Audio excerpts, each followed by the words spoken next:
दोस्तों सोचो अगर तुम्हारा किसी दिन अचानक डेमन कैसल में पुनर्जन्म हो जाए और तुम्हारी ताकत खुद डेमन लॉर्ड से भी ज्यादा हो, पर तुमने शांति से अपनी उस ताकत को छुपा कर रखा हो।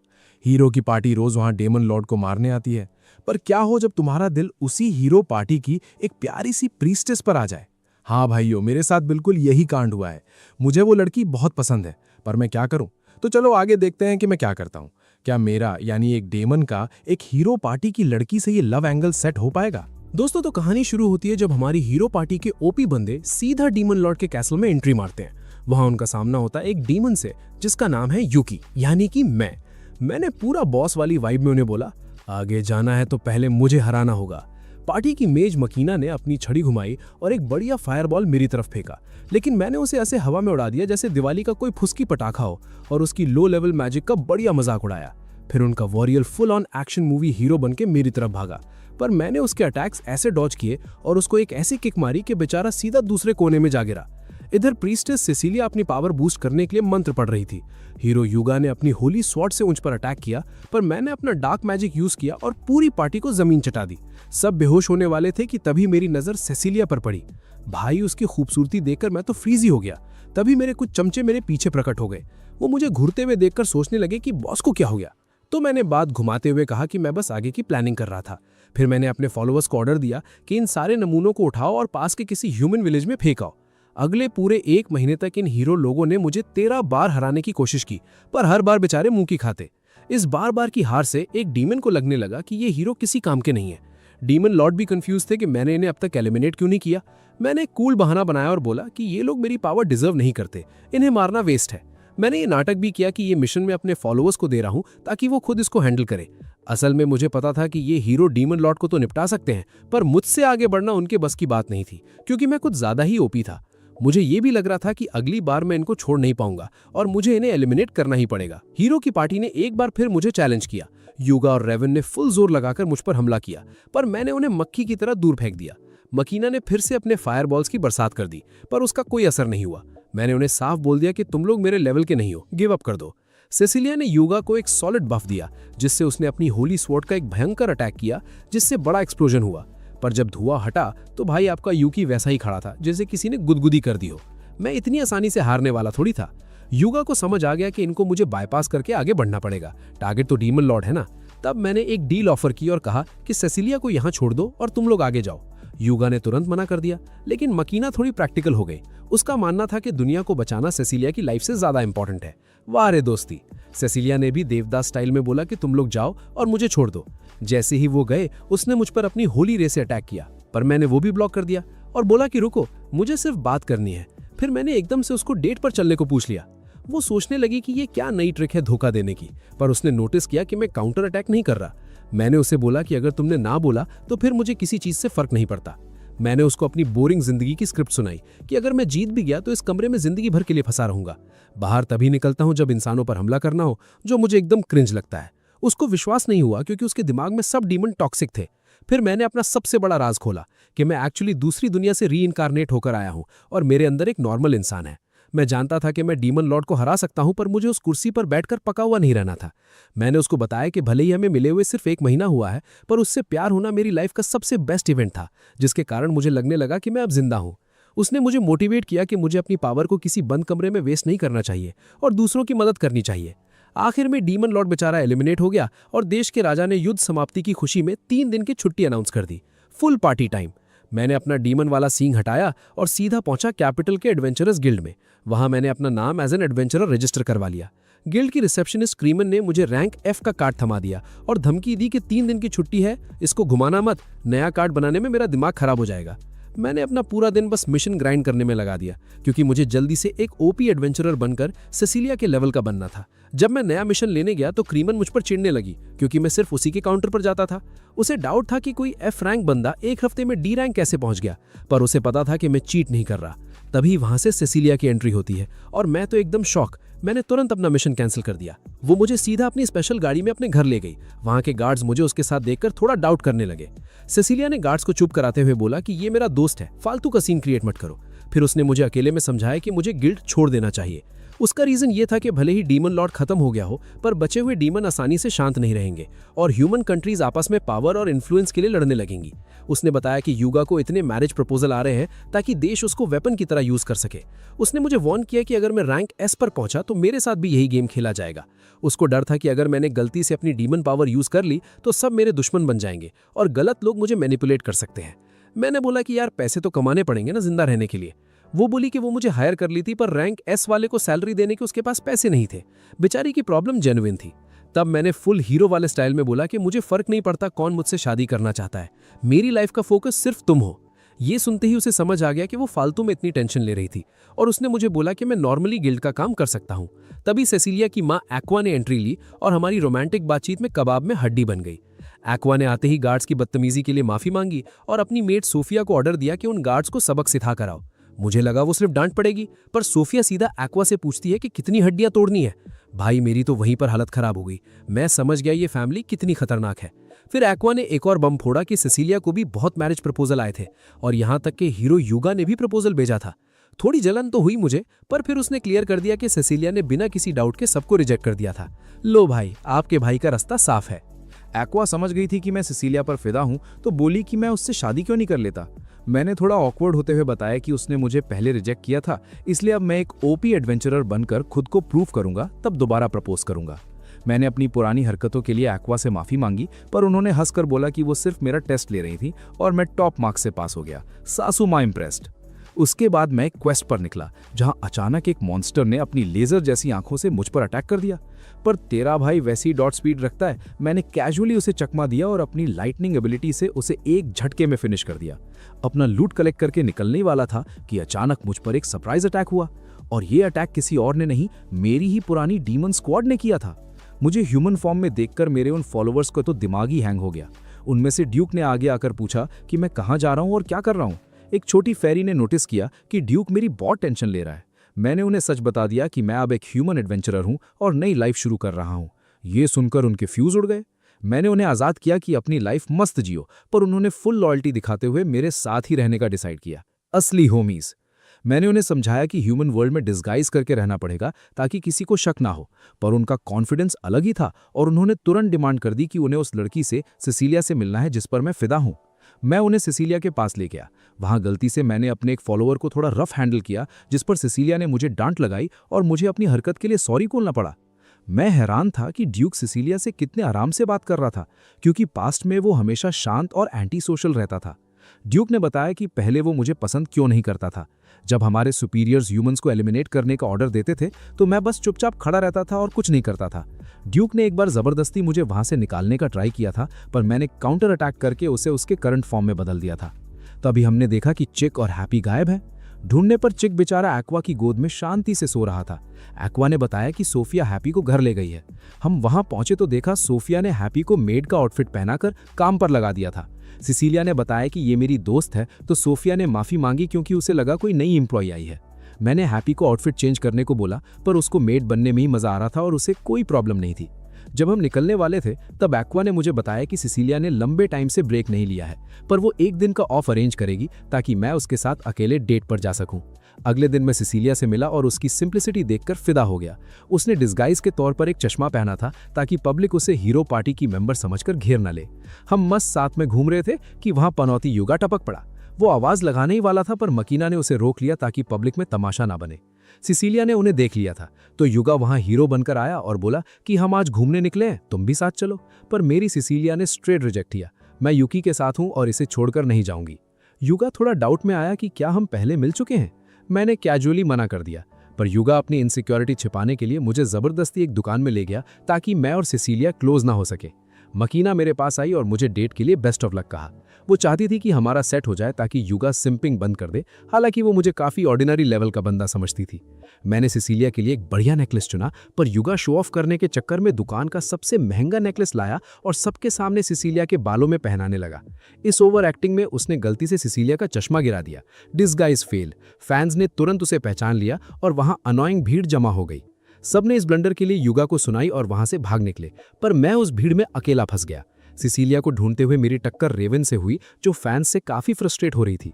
मैंने दिमाग लगाया और पब्लिक का ध्यान भटकाने के लिए चिल्लाया, देखो हीरो युगा वहां है, और चुपचाप रेवन को एक सुनसान गली में निकाल लाया।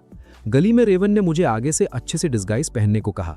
मैं वहां से जाने वाला था कि रेवन ने मुझे रोका और भाई मैं शॉक हो गया। रेवन की आवाज एकदम लड़कियों जैसी थी, मतलब नाइट आर्मर के अंदर लड़की थी, इसलिए वो पब्लिक में इतना चुप रहती थी। रेवन को अजीब लगा कि मैं उसकी आवाज पर हंसा नहीं और कोई कमेंट नहीं किया। मेरी इस डिसेंसी को देखकर उसने तुरंत मुझसे दोस्ती कर ली क्योंकि वो मेरे साथ कंफर्टेबल थी। उधर दूसरी तरफ सिसिलिया की मुलाकात एक रोते हुए छोटे बच्चे से हुई जिसके घुटने में चोट लगी थी। सिसिलिया ने उसे हील तो कर दिया पर बच्चा रास्ता भटकने की वजह से रो रहा था। मैं वहां पहुंचा और थोड़े रूट पर फनी स्टाइल में उस बच्चे को चुप कराया कि उसे उसकी मॉम मिल जाएगी। सिसिलिया ने इस टोन के लिए मुझे डांटा पर बच्चा मेरी इस वाइब पर हंसने लगा और शांत हो गया।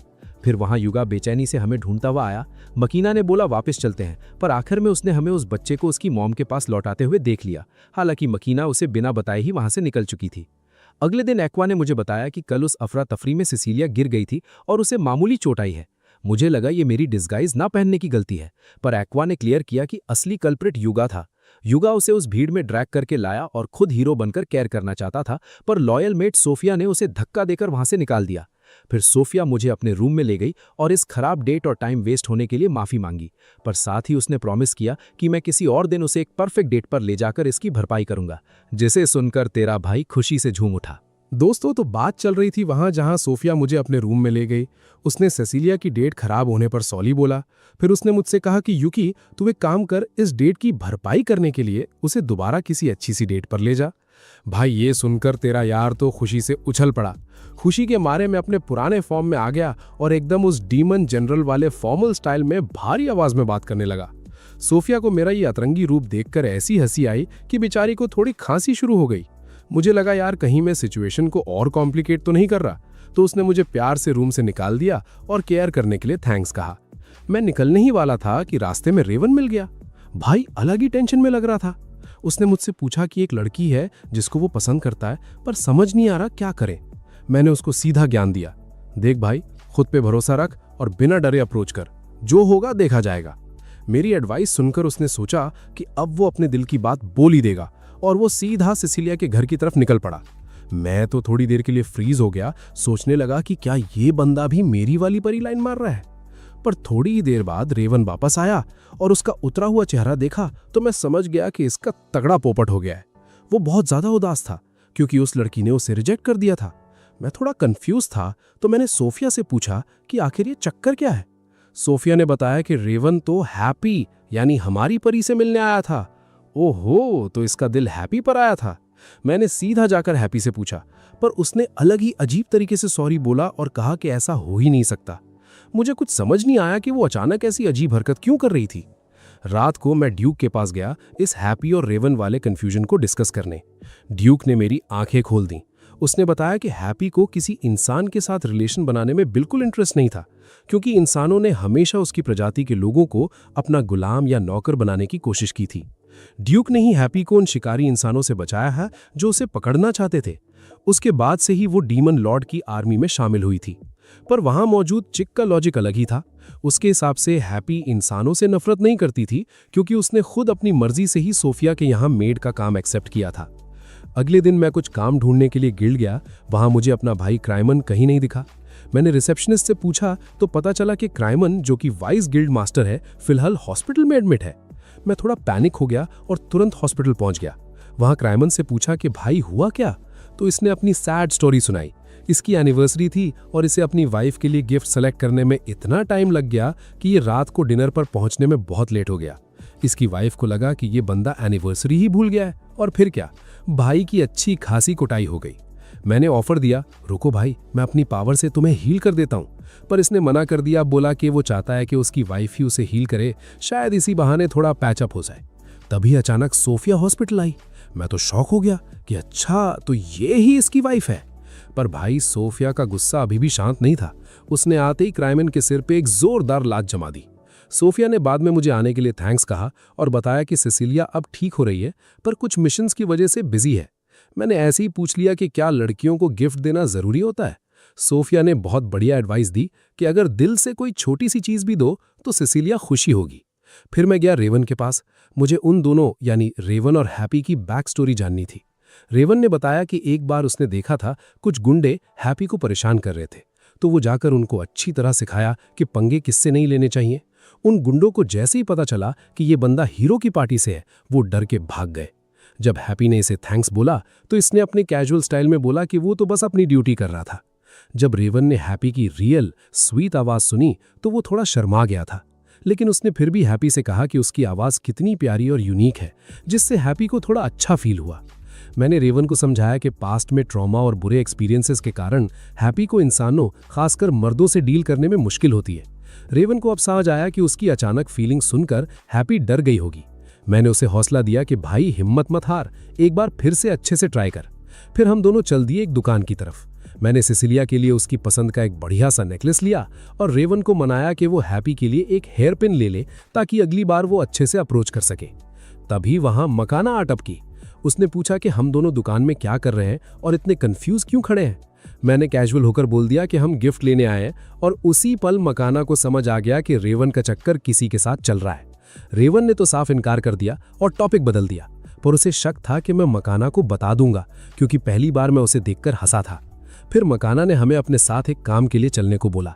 मैं तो कटने की कोशिश कर रहा था, पर रेवन ने मना किया क्योंकि मकाना से बचना आसान नहीं था। तो हम तीनों एक रेस्टोरेंट में जा बैठे। हमने फटाफट खाना स्टार्ट किया ताकि ज्यादा बात ही ना करनी पड़े। पर जैसे ही मकाना ने बोला कि वो मुझे सिसिलिया के बारे में कुछ बताएगी, क्योंकि उसे पता था मुझे इंटरेस्ट है, मैंने तुरंत अपनी प्लेट साइड रख दी। उसने पूछा कि तुम दोनों का रिलेशन कहाँ तक पहुंचा है। मैंने सच्चाई बता दी कि अभी हम साथ नहीं हैं, और याद दिलाया कि उसे और भी शादी के प्रपोजल आए थे, खासकर उस ओवर स्मार्ट युगा के। मकाना को युगा के रिजेक्ट होने पर बिल्कुल हैरानी नहीं हुई। उसने बताया कि वो हमेशा सिसिलिया को परेशान करता था और दूसरी लड़कियों के बीच इतना पॉपुलर था कि सफर में हमेशा हमारे लिए प्रॉब्लम खड़ी कर देता था। फिर मकाना ने रेवन से उस लड़की के बारे में पूछा जिससे वो प्यार करता था, पर रेवन एकदम चुप रहा और राज नहीं खोला। मकाना ने कहा कि अगर उन्हें प्यार के मामले में एडवाइस चाहिए तो वो मुझ पर यानी यूकी पर भरोसा कर सकते हैं, क्योंकि मैं इन मामलों में उनसे ज्यादा स्मार्ट हूं। उसके बाद मकाना ने मुझे एक राज की बात बताई। उसने कहा कि पास्ट में उसने कुछ ऐसा किया था जिससे युगा उससे नफरत करने लगा था। उसने बताया कि जब वो डीमन लॉर्ड के महल में थे, हाँ मेरे ही किले में, तो मेरे गार्ड्स ने उन्हें कई बार हराया था और सिचुएशन बहुत खराब थी। मैंने ऐसा नाटक किया जैसे मुझे इस बारे में कुछ ना पता हो। उसने आगे बताया कि हर बार हारने के बाद उन्हें पास के गांव में वापस भेज दिया जाता था, और वो गांव वालों से झूठ बोलते थे कि वो और तैयारी करने वापस आए हैं। धीरे धीरे गांव में राशन की कमी होने लगी। तब मकाना ने सबको कन्विंस किया था कि वो सिसिलिया की बलि देकर, यानी उसे वहीं छोड़कर आगे बढ़ें ताकि वो अपना मिशन जारी रख सकें। उसने बताया कि यही कारण था कि युगा आज भी उससे नफरत करता था, और उसे डर था कि मैं भी उससे नाराज होऊंगा क्योंकि उसने मेरी होने वाली गर्लफ्रेंड को इतने बड़े खतरे में डाल दिया था। पर तभी रेवन ने बिल्कुल सही पॉइंट आउट किया कि भाई इसमें सिर्फ मकीना की गलती थोड़ी है, युगा की भी तो गलती थी। उसने उस वक्त कोई ऑब्जेक्शन क्यों नहीं उठाया और चुपचाप सब होने क्यों दिया। मैंने उनसे पूछा कि क्या उन्होंने इस बारे में कभी सिसिलिया से ओपनली अपने दिल की बात की है। मकीना एकदम ब्लैंक हो गई। मुझे समझ आ गया कि इन नमूनों को खुद नहीं पता है कि सिसिलिया इस सिचुएशन में कंफर्टेबल है या नहीं। खैर, इस हैवी डिस्कशन के बाद मैं और रेवन निकल पड़े हैप्पी से मिलने, पर वहां हमारा सामना ड्यूक से हो गया। ड्यूक ने रेवन को देखा और फुल रोस्टिंग मोड में आके बोला कि एक बार हैप्पी से रिजेक्ट होने के बाद वापस आ गया, वीक बंदे। उसने रेवन से उसके असली इंटेंशंस पूछे, पर बेचारा रेवन इतना नर्वस था कि उसके मुंह से कुछ क्लियर निकल ही नहीं रहा था। ड्यूक ने सीधे एटीट्यूड में बोला कि अगर खुद पर भरोसा नहीं है तो निकल यहां से। मैं अपनी दोस्त हैप्पी को किसी वीक और कंफ्यूज्ड इंसान के हवाले नहीं कर सकता। रेवन और कंफ्यूज हो गया, पर ड्यूक बेचारा कब तक गुस्सा करता। उसने अचानक रेवन को हैप्पी की तरफ धक्का दिया और बोला कि भाई बिना ओवरथिंक किए सीधा अपने दिल की बात बोल दे। और गेस व्हाट, रेवन ने आखिर हिम्मत जुटाई, अपना खरीदा हुआ गिफ्ट हैप्पी को दिया और खुलेआम प्रपोज मार दिया। और सबसे बड़ा शौक, हैप्पी मान भी गई। रेवन की तो खुशी का लेवल ही ओपी हो गया था, उसे यकीन ही नहीं हो रहा था। इधर इनका सेट हो गया और उधर तेरा भाई देवदास बनकर बैठा था। एक पूरा हफ्ता निकल गया था और मैंने अपनी सिसिलिया को नहीं देखा था। पूरी हीरो पार्टी अपने अपने गिल्ड मिशंस में इतना बिजी थी कि मिलने का टाइम ही नहीं निकल रहा था। सब पर अलग अलग प्रेशर था और हमारा बेचारा चिक भी इस दूरी से काफी परेशान था। मैं सोच रहा था कि काश ड्यूक हमारे साथ होता, पर वो भी नाइट्स ज्वाइन करने के बाद अपनी ड्यूटी में फुल बिजी चल रहा था। तभी आयरीन आई और उसने मुझे एक ऐसी न्यूज दी जिससे मुझे एक तगड़ा बफ मिल गया। सिसिलिया जल्द ही घर वापस आने वाली है। इसी खुशी में मैं शहर घूम रहा था कि एक एस्ट्रोलॉजर ने मुझे रोककर बोला कि भाई आज तेरा लक एकदम माइनस में है। मैंने सोचा चल बे, अपना लक तो हमेशा मैक्स लेवल रहता है, और उसे इग्नोर करके आगे बढ़ गया। पर भाई उसकी बात तो 100% सच निकली। मैं एक बेकरी में गया, वहां दुकानदार के भाई ने गलती से मेरे ही खरीदे हुए कपकेक पर पैर रख दिया। RIP cupcake. फिर एक जायंट आदमी मुझसे टकराया और ऐसे गुस्से से घूरा कि लगा बस अभी पीवीपी मैच शुरू हो जाएगा। रास्ते में पड़े एक ताजे गोबर पर पैर रखते रखते बचा। भाई किस्मत की ऐसी बैंड बजी हुई थी कि पूछो मत। तभी एक बच्चा मुझसे टकराया, उसका खाना गिर गया और वो रोने लगा। मैंने उसे शांत करने के लिए नया खाना खरीद कर दिया। पर क्लेश यहीं खत्म नहीं हुआ। एक चोर ने चुपके से मेरे पैसे चुरा लिए। तेरा भाई तुरंत एक्शन मोड में आया, उसके पीछे भागा और उसको पकड़कर दीवार से दे मारा। पर तभी एंट्री होती है हमारे अंधे लीरो युगा की। उसने आधी पिक्चर देखी और मुझे ही चोर समझ लिया। बिना मेरी बात सुने बंदा मुझ पर ही स्पैम अटैक्स करने लगा। मैं भागते भागते समझाने की कोशिश कर रहा था, पर तभी नाइट्स की फौज ने आकर मुझे घेर लिया और सीधा जेल में डाल दिया। वाह, क्या ग्रैंड एंट्री मारी है जेल में। जेल में ड्यूक मुझसे मिलने आया। उसने बोला टेंशन मत ले, रेवन केस की इन्वेस्टिगेशन कर रही है तेरी इनोसेंस प्रूफ करने के लिए। तभी आइरीन नाम की एक लड़की वहां आई और ड्यूक को ट्रेनिंग पर वापस चलने को बोली। पर ड्यूक को पता था कि मैं इनोसेंट हूं। उसने सीधा जेल की चाबी ली और मुझे वहां से बाहर निकाल लिया। और बताओ क्या, उसने कहा कि युगा खुद मुझसे मिलना चाहता है। मैं गया तो युगा ने अपने किए पर सॉरी बोला और मुझे कॉम्पनसेशन के तौर पर एक दावत पर बुलाया। उसने बताया कि रेवन ने उसे इस बिना सोचे समझे किए गए अटैक के लिए बहुत धोया है। बहुत सही किया। फिर युगा ने नोटिस किया कि मैं एक दिन पहले सिसिलिया के साथ था। बंदा मेरे और सिसिलिया के रिलेशन के बारे में सोचने लगा। मैंने कैजुअली बोल दिया कि हम बस दोस्त हैं। फिर उसने मुझसे ऐसी बात पूछी कि मेरा दिमाग घूम गया। वो मुझसे एडवाइस मांग रहा था कि वो सिसिलिया के क्लोज कैसे जाए। भाई मैं तेरा राइकल हूं और तू मुझी से टिप्स मांग रहा है। मैंने उसे दिमाग लगाकर बोला कि किसी ऐसे इंसान से पूछ जो उसे लंबे टाइम से जानता हो। रेवन ने मकीना का नाम सजेस्ट किया, पर युगा का रोना शुरू हो गया कि मकीना तो सिसिलिया से नफरत करती है क्योंकि सिसिलिया उससे काफी आगे निकल चुकी है। मैंने उसे रियलिटी चेक दिया और बताया कि उस दिन मकीना ने सिसिलिया को वहां अकेला नहीं छोड़ा था। युगा शॉक में था कि मुझे यह सब कैसे पता, जबकि मैं उस टाइम उनके साथ था ही नहीं। उसको क्या पता कि उस टाइम मैं ही उनकी बैंड बजा रहा था। मैंने बताया कि मकीना ने ही मुझे रोते हुए यह सब बताया था और उस डीमन ने ही उन्हें ऑर्डर दिया था सिसिलिया को छोड़ने का। युगा बोला कि मैंने मना किया था, पर मकीना ने ही मुझे फोर्स किया था एक्सेप्ट करने के लिए। भाई इस बंदे की ईगो तो देखो। उसको लग रहा था कि मकीना ने ऐसा इसलिए किया क्योंकि सिसिलिया से नफरत करती है। मैंने उसे समझाया कि वो स्टोरी सुनाते टाइम रो रही थी, उसे बहुत पछतावा था। अभी भी युगा मकीना पर ब्लेम डाल रहा था। मैंने उसे सीधा बोला कि सच्चाई से भागना बंद कर, आखिरी डिसीजन तेरा ही था। तू हीरो है, तुझे अपनी रिस्पॉन्सिबिलिटी लेनी पड़ेगी, अपने दोस्तों पर ब्लेम डालना बंद कर। मैंने उसे समझाया कि मकीना बचपन से उसका साथ दे रही है और उसने उसके साथ ठीक बिहेव नहीं किया है। मैंने उसे एडवाइस दी कि जाकर उससे बात कर और अगर वो गुस्सा हो तो चुपचाप उसकी पनिशमेंट सह ले, क्योंकि अपने लोग ही सुधारने के लिए गुस्सा करते हैं। युगा ने आखिर हिम्मत की मकीना से मिलने की, पर बेचारा अकेले जाने से डर रहा था, तो मुझे और रेवन को बैकअप के लिए ले गया। हमें बाहर छोड़कर भाई सीधा मकीना के रूम में घुस गया और गलती से मकीना वहां कपड़े चेंज कर रही थी। भाई साहब क्या एनिमे क्लीशे सीन था। युगा ने घबराकर बोला कि तू चाहे तो मुझे पीट सकती है, और मकीना ने उसे सच में धोना शुरू कर दिया। उसे लगा कि ये सच में ठरकी बन गया है और उसने युगा की किसी बात पर यकीन नहीं किया। मजा आ गया उसकी पिटाई देखकर। उस कॉमेडी सीन के बाद मैं वापस सिसिलिया के घर की तरफ निकला। रास्ते में वही एस्ट्रोलॉजर दोबारा मिला। बोला भाई तेरा लक अब बदल गया है, फुल ओपी हो गया है। और सच में मुझे वही बेकरी वाली लड़की मिली जिसने मुझे फ्री कपकेक्स का एक पैकेट दिया क्योंकि वो अपने भाई की गलती की भरपाई करना चाहती थी। फिर मुझे वही बच्चा मिला जिसको मैंने खाना दिलाया था। उसके सर्वेंट ने आकर मुझे पर्सनली थैंक्स बोला और ग्रैटिट्यूड के तौर पर मुझे एक्स्ट्रा फूड के पैकेट्स दिए। भाई फ्री का खाना हमेशा ओपी होता है। आखिरकार इतने लंबे इंतजार और बेकार लक के बाद मैं अपनी सेसिलिया से मिल ही गया, पर वहां युगा कबाब में हड्डी बनकर टपक पड़ा और शो ऑफ करते हुए मजाक में मकीना से बोला मुझे मार।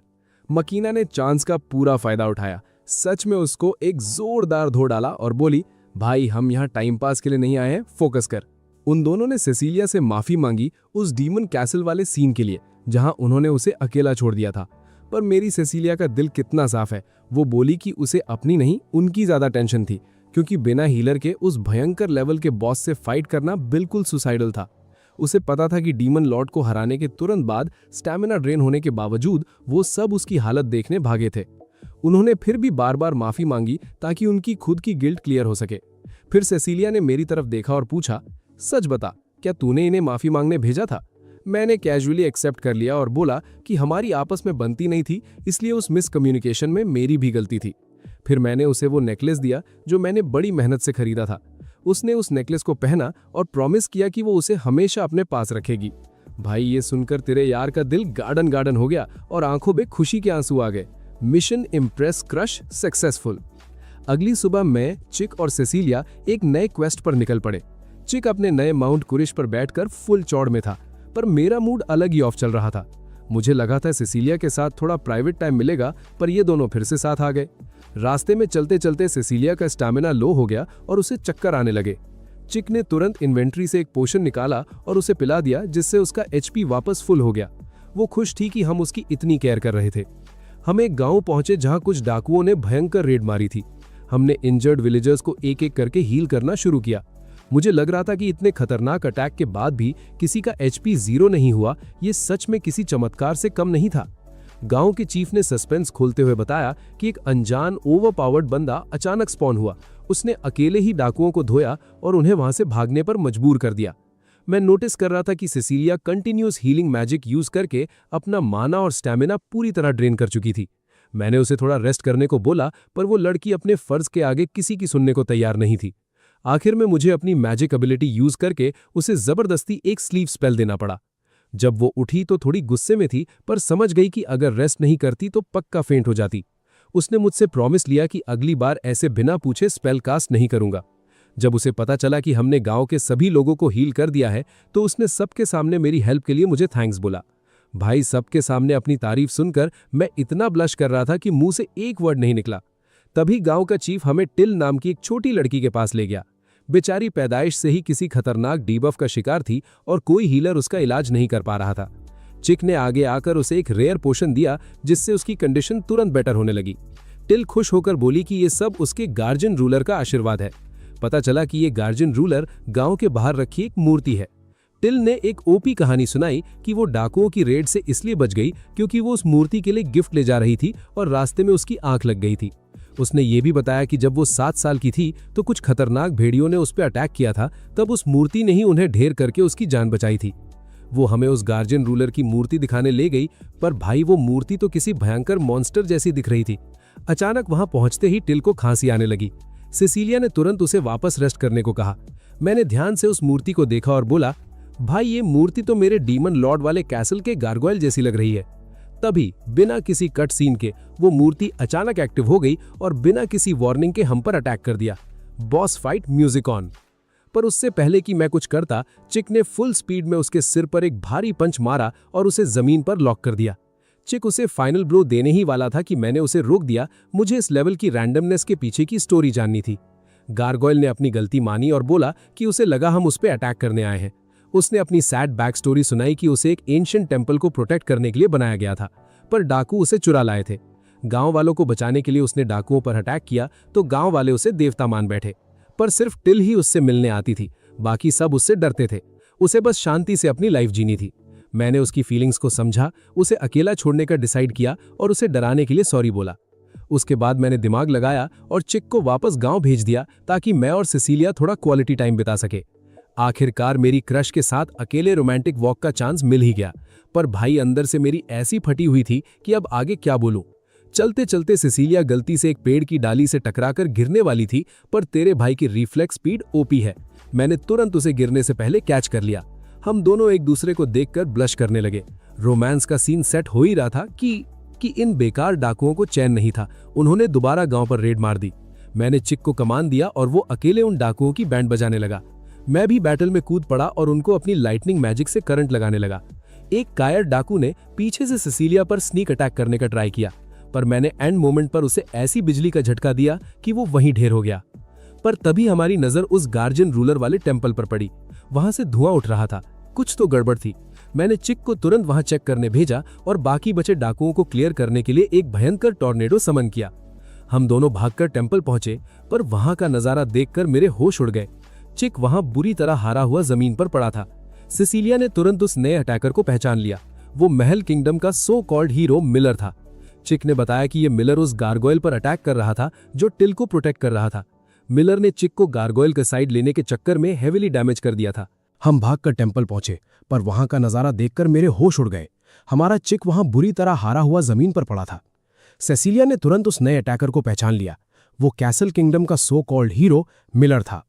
चिक ने बताया कि ये मिलर उस गार्गोइल पर अटैक कर रहा था जो छोटी टिल को प्रोटेक्ट कर रहा था, पर उस घमंडी मिलर को लगा कि चिक सबसे बड़ा बेवकूफ है जो एक मॉन्स्टर का साइड ले रहा है, और वो बिना किसी रहम के चिक को फिनिश करने ही वाला था। भाई मैं कहाँ चुप रहने वाला था। मैंने आगे बढ़कर मिलर को रोका और उस पर एक हैवी लाइटनिंग अटैक किया। पर ये क्या, उस हीरो की तलवार ने मेरा मैजिक ऐसे हवा में मिटा दिया जैसे वो एग्जिस्ट ही नहीं करता। सेसिली ने बताया कि ये एक स्पेशल एंटी मैजिक स्वॉर्ड है जिसे इंसानों ने क्राफ्ट किया है और इस मॉन्स्टर मिलर ने ऑलरेडी गार्गोयल का एक हाथ काट दिया था। सेसिलिया ने उसे वार्न किया, अगर तुमने हमारे किंगडम के किसी को भी नुकसान पहुंचाया तो 2 देशों के बीच भयंकर वॉर शुरू हो जाएगी। पर उस एरोगेंट हीरो को इसका कोई डर नहीं था। उसका ये टॉक्सिक एटीट्यूड उसे और भी डेंजरस बना रहा था। मैंने दोबारा अपनी मैक्स पावर से मैजिक अटैक किया, पर मिलर ने फिर से इजीली उस अटैक को नलिफाई कर दिया। वो मेरी तरफ देखकर स्मर्क करने लगा और बोला, बस इतनी ही औकात है तेरी। मिलर को लगा कि मैं कोई थ्रेट नहीं हूं और वो फुल ओवर कॉन्फिडेंस में आकर मुझ पर अटैक करने लगा। पर तभी क्रैक, उसकी ओपी स्वॉर्ड अचानक टूट गई। मैंने उसे मस्त ज्ञान दिया, भाई ये स्वॉर्ड इंसानों ने बनाई है, इसकी मैजिक एब्जॉर्ब करने की एक लिमिट है जो तूने कब की क्रॉस कर दी है। तलवार टूटते ही मैंने उसके चेहरे पर एक जोरदार पंच जड़ा और उसे हवा में उड़ा दिया। मैंने बोला, तेरा चैप्टर क्लोज। पर अचानक मिलर ने एक जादुई तीर निकाला और सीधा गार्गोयल की तरफ शूट कर दिया। और भाई यहाँ टिल ने कौन सी ओवर ड्रामेटिक एनिमे देखी थी। वो खुद को सैक्रिफाइस करने के लिए उस तीर के सामने कूद गई। मिलर ने ऊपर से तीरों की बारिश कर दी, पर तेरे भाई की स्पीड ओपी है, मैंने तुरंत हर एक तीर को ब्लॉक कर दिया। लेकिन इस केओस का फायदा उठाकर मिलर वहां से खिसक लिया। अब मेरा दिमाग पूरी तरह सनक चुका था। मैं अपने असली डीमन रूप में ट्रांसफॉर्म हुआ और उस कायर मिलर के पीछे भागा। उसके बचने का कोई चांस नहीं था। मैंने उसे उठाकर जंगल में पटक दिया। मिलर शॉक में था कि डीमन लॉर्ड के एलिमिनेट होने के बाद भी मेरे जैसा ओवर पावर डीमन एग्जिस्ट कैसी करता है। मैं उसे हवा में उड़ा ले गया। वो बेशर्म हंसने लगा और बोला कि उसे तबाही मचाने में बहुत मजा आता है। मैंने सीधा बोला कि तू इस लायक भी नहीं कि मैं तुझे अपने हाथों से फिनिश करूं, और उसे एक झील में फेंककर वहां से दूर कर दिया। अपना काम निपटाकर मैं वापस सेसिलिया के पास लौटा। उसने देखा कि मेरे सिर से थोड़ा रेड लिक्विड बह रहा था, क्योंकि मैंने जबरदस्ती अपने सींग निकाल लिए थे।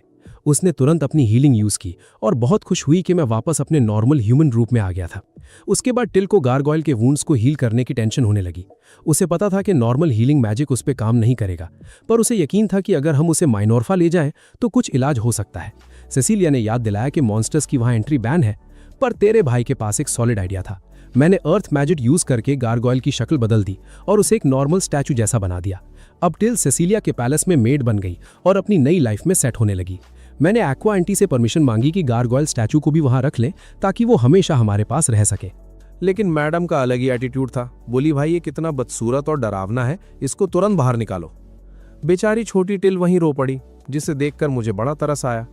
उसके बाद मुझे और सेसिलिया को सीधा राजा डार्ट्स के पास बुलाया गया। ये राजा बंदा एकदम चिल था, कोई फालतू का वीआईपी एटीट्यूड नहीं था इसमें। मैं सोच रहा था कि क्या मैं इससे नॉर्मल दोस्तों की तरह बात कर सकता हूँ, लेकिन उसकी बॉडीगार्ड सिल्विया ने मुझे घूर कर देखा और वार्निंग दी कि महाराज के सामने थोड़ी इज्जत से पेश आना पड़ेगा। राजा ने हमारी बहुत तारीफ की, बोला कि हमने गांव को बचाया है, बताओ क्या इनाम चाहिए। अब कोई नॉर्मल इंसान होता तो ढेर सारा पैसा या कोई ओपी आइटम मांग लेता, लेकिन सेसिलिया मैडम बोलती है, नहीं ये तो मेरी ड्यूटी थी। और मैंने क्या किया, मैंने सीधा बोल दिया, महाराज आप मेरी विश पूरी नहीं कर सकते क्योंकि मुझे सिर्फ सेसिलिया का प्यार चाहिए। भाई राजा तो हंस कर पागल हो गया, और सेसिलिया, उसने वहीं सबके सामने मेरी इतनी भयंकर क्लास लगाई कि पूछो मत। ऊपर से आक्वा ने मुझे सजा सुना दी कि मैं 1 महीने तक सेसिलिया की शक्ल तक नहीं देख सकता। ये तो डायरेक्ट दिल पर अटैक था। थोड़ी देर बाद आक्वा को शायद मुझ पर तरस आ गया, या उसने देखा कि मैं ऑलरेडी डिप्रेशन में जा रहा हूं, तो उसने सजा कम करके 15 दिन कर दी। हैप्पी मुझे बाहर निकालने की कोशिश कर रहा था, तभी मेरी नजर चिक पर पड़ी, जो चुपचाप सोफे पर सैड बैठा था। मैं समझ गया कि वो अभी तक गिल्टी फील कर रहा है, क्योंकि अटैक के टाइम वो टिल और गार्गोयल को बचा नहीं पाया था। हैप्पी मुझे मेरे रूम में ले गया और हमने गार्गोयल का नाम जार रख दिया। टिल ने वही कसम खा ली कि वो हमेशा इसकी प्रोटेक्टर बनेगी। वो उसके लिए सिर्फ एक मूर्ति नहीं था। अब क्योंकि मुझे 15 दिन तक सेसिलिया से मिलने का बैन लग चुका था, जार ने मुझे समझाया कि भाई जब अगली बार मिले तो कुछ ऐसा करना कि मैडम इंप्रेस हो जाए और ये गलती कवर अप हो जाए।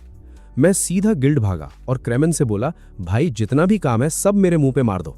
मुझे एक सच्चा मर्द बनना था जो सेसिलिया के लायक हो। 15 दिन ऐसे ही निकल गए। सोफिया ने सेसिलिया को बताया कि मैं कितनी मेहनत कर रहा हूं, जिसे सुनकर फाइनली मैडम के चेहरे पर एक प्यारी सी स्माइल आई और उन्हें मुझ पर थोड़ा प्राउड फील हुआ। इधर जार अपने असली फॉर्म में वापस आ गया, लेकिन उसकी हालत देखकर मेरे होश उड़ गए। उसका शरीर धीरे धीरे डिके हो रहा था, उसकी बैटरी एकदम लो हो रही थी। उसने मुझसे कहा कि मैं टिल का ख्याल रखूं, क्योंकि वो अभी तक अपनी बीमारी से ठीक नहीं हुई है। मैंने उसे प्रॉमिस किया कि भाई तू टेंशन मत ले, मैं किसी को अकेला नहीं छोड़ूंगा। मैंने ड्यूक को सारी प्रॉब्लम बताई। ड्यूक ने बोला कि अगर उसको एक मैजिक स्टोन मिल जाए तो वो जार का सिस्टम रीबूट करके उसे ठीक कर सकता है। सोल्यूशन सुनने में बड़ा इजी लग रहा था, पर प्रॉब्लम ये थी कि ये पत्थर मिलेगा कहाँ। मैं सेसिलिया के पास गया, वो मुझे तिल के पास ले गई जिसकी हालत और भी ज़्यादा खराब हो चुकी थी। चिक ने बताया कि उनके पास जो दवा है उससे ज़्यादा टाइम नहीं मिलेगा और वो काफ़ी नहीं है। मैंने पूछा कि और क्या चाहिए, तो पता चला एक ट्वाइलाइट ग्रास नाम की रेयर हर्ब की ज़रूरत है। सेसिलिया ने बताया कि ये घास सिर्फ हाई मैना लेवल एरियाज में मिलती है, यहाँ मिनर्फा में इसका स्पॉन पॉइंट ही नहीं है। मैंने कसम खा ली कि मैं हर हाल में इसको ढूंढ कर लाऊंगा, और सेसिलिया ने भी मेरा साथ देने का डिसाइड कर लिया। मुझे जार का भी ख्याल रखना था। टिल ने पूछा क्या वो ठीक है, तो उसने बोला कि उसे बस आराम करना है। सेसिलिया ने बोला कि मर्चेंट्स गिल्ड में शायद हमारा काम बन जाए। रास्ते में हमें आक्वा मिली, उसने हमें फुल सपोर्ट दिया कि हम आगे बढ़े। वो जानती थी कि हम टिल के लिए कर रहे हैं और उसने हम पर ट्रस्ट दिखाया। लेकिन जब हम गिल्ड पहुंचे तो रिसेप्शनिस्ट ने हमारा मूड खराब कर दिया। ट्वाइलाइट ग्रास और मैजिक स्टोन दोनों आउट ऑफ स्टॉक थे। तभी अपना भाई क्रेमेन एंट्री मारता है और बोलता है कि उसके पास मेरे लिए एक परफेक्ट मिशन है। पहले तो मैंने सोचा मना कर दूं क्योंकि मुझे जल्दी थी, लेकिन जब उसने बताया कि मिशन एक मैजिक स्टोन माइन में एक मॉन्स्टर से निपटने का है और वहीं पर ट्वाइलाइट ग्रास भी मिलती है, तो मैंने तुरंत एक्सेप्ट बटन दबा दिया क्योंकि और कोई रास्ता नहीं था। हम क्रेमेन और सोफिया के साथ माइन के पास वाले गांव में गए। हमने अगले दिन सुबह अटैक करने का प्लान किया क्योंकि रात में मॉन्स्टर्स ज़्यादा एक्टिव होते हैं और उन्हें एक्स्ट्रा बफ मिल जाता है। क्रेमेन ने हमारी टारगेट ब्रीफिंग दी। हमारा दुश्मन एक रॉक ईटर था जिसने जादुई पत्थर खा खाकर खुद को इतना ओपी बना लिया था कि उस पर नॉर्मल मैजिक अटैक्स का कोई असर नहीं होता था। क्लाइंट की डिमांड थी कि उसकी स्किन बिना किसी डैमेज के वापस लानी है क्योंकि वो बहुत एक्सपेंसिव थी, तो हमें उसे बिना डिस्ट्रॉय किए कंट्रोल करना था। ऊपर से सोफिया का अलग ही स्वैग था। मैडम एक मेड की ड्रेस पहनकर फाइट करने आई थी। जब मैंने और सेसिलिया ने पूछा तो बोली कि ये स्पेशल कॉम्बैट सूट उनके हस्बैंड ने स्पेशली बनवाई है क्योंकि उन्हें उनका ये मेड लुक पसंद है। भाई क्या ही बोलूं, इन लोगों के एनिमे वाले लॉजिक का अलग ही मल्टीवर्स चलता है। खैर, हम सीधा रॉक ईटर के सामने पहुंचे। उसने आते ही हम पर बड़े बड़े पत्थर स्पैम करने शुरू कर दिए। मैंने तुरंत सेसिलिया को कवर किया और क्रेमेन ने अपने शिकिगमी का यूज करके उन पत्थरों को हवा में ही ब्लास्ट कर दिया। मैंने मॉन्स्टर पर लाइटनिंग अटैक किया पर 0 डैमेज। क्रेमेन ने चिल्लाकर याद दिलाया कि भाई स्किन डैमेज नहीं करनी है। मैंने अपनी अर्थ एबिलिटी से उसे पकड़ने की कोशिश की और सेसिलिया ने चेन्स से एकदम टाइट कर दी, लेकिन बॉस मॉन्स्टर अपनी ब्रूट स्ट्रेंथ से आराम से छूट गया। फिर क्रेमेन ने बोला कि वो सोफिया को अपने शिकिगमी से कवर करेगा। मैंने आइस मैजिक यूज करके मॉन्स्टर को फिर से फ्रीज किया। सिसिलिया ने उस पर चेन से एकदम टाइट कर दी और सोफिया भाई मैडम ने बिना सोचे समझे सीधा बॉस मॉन्स्टर के मुंह में डाइव मार दी। मॉन्स्टर पागल हो गया और उसने डिस्ट्रैक्शन के लिए अपने छोटे छोटे क्लोन स्पॉन कर दिए। मेरे मैजिक का इन पर घंटा असर नहीं हो रहा था, तो मैंने अपना WWE मोड ऑन किया और नंगे हाथों से मुक्के पेलने शुरू कर दिए। एक क्लोन ने क्रेमेन के हाथ पर डैमेज दे दिया। मैंने चिल्लाया भाई अपनी HP बचाओ और डिफेंस कर, पर यह बंदा अलग ही सिंप निकला। बोलता है मेरी सेफ्टी से ज्यादा मेरा शिकिगामी जरूरी है। भाई गेम थोड़ी चल रहा है यहाँ। इधर वो रॉक ईटर चेन्स तोड़कर फ्री हो गया और सिसिलिया को लगभग क्रश करने ही वाला था कि अचानक उसका सिस्टम हैंग हो गया और वो जमीन पर गिर पड़ा। सोफिया ने अंदर से उसका हार्डवेयर उड़ा दिया था और अपना मिशन पूरा करके मुंह से बाहर आ गई। OP madam. हमें सक्सेसफुली ट्वाइलाइट ग्रास मिल गई। क्रेमेन ने बोला कि रात में इस एरिया में ट्रैवल करना सेफ नहीं है, कल सुबह चलेंगे। पर प्यार में अंधा आशिक कहाँ रुकता है। जैसे ही सब सोए मैंने चुपचाप निकलने का प्लान बनाया, पर रास्ते में सिसिलिया खड़ी मिल गई। वो जानती थी कि मैं उड़कर घर जाने वाला हूं और सुबह तक वेट नहीं करूंगा, तो उसने मुझे बिना कुछ कहे चुपचाप वो घास दे दी। मैं फुल स्पीड में उड़कर अपने रूम पहुंचा और तुरंत जार का इलाज किया। उसका बॉडी मेरी आंखों के सामने हील होने लगा। फिर मैं तुरंत टिल की हालत चेक करने भागा। मैंने चिक को उसकी देखभाल के लिए थैंक यू बोला, और सच्ची बताऊं दोस्तों, मैं इतना इमोशनल हो गया था कि मेरी आंखों से आंसू आ गए। टिल भी बहुत खुश थी क्योंकि जार का हाथ ठीक होकर नॉर्मल हो गया था। अगले दिन सिसिलिया और बाकी सब कैरेज में ट्रैवल कर रहे थे। सोफिया और क्रेमेन मुझे देखकर बोले भाई तो इतना ज़ॉम्बीफाइड क्यों लग रहा है।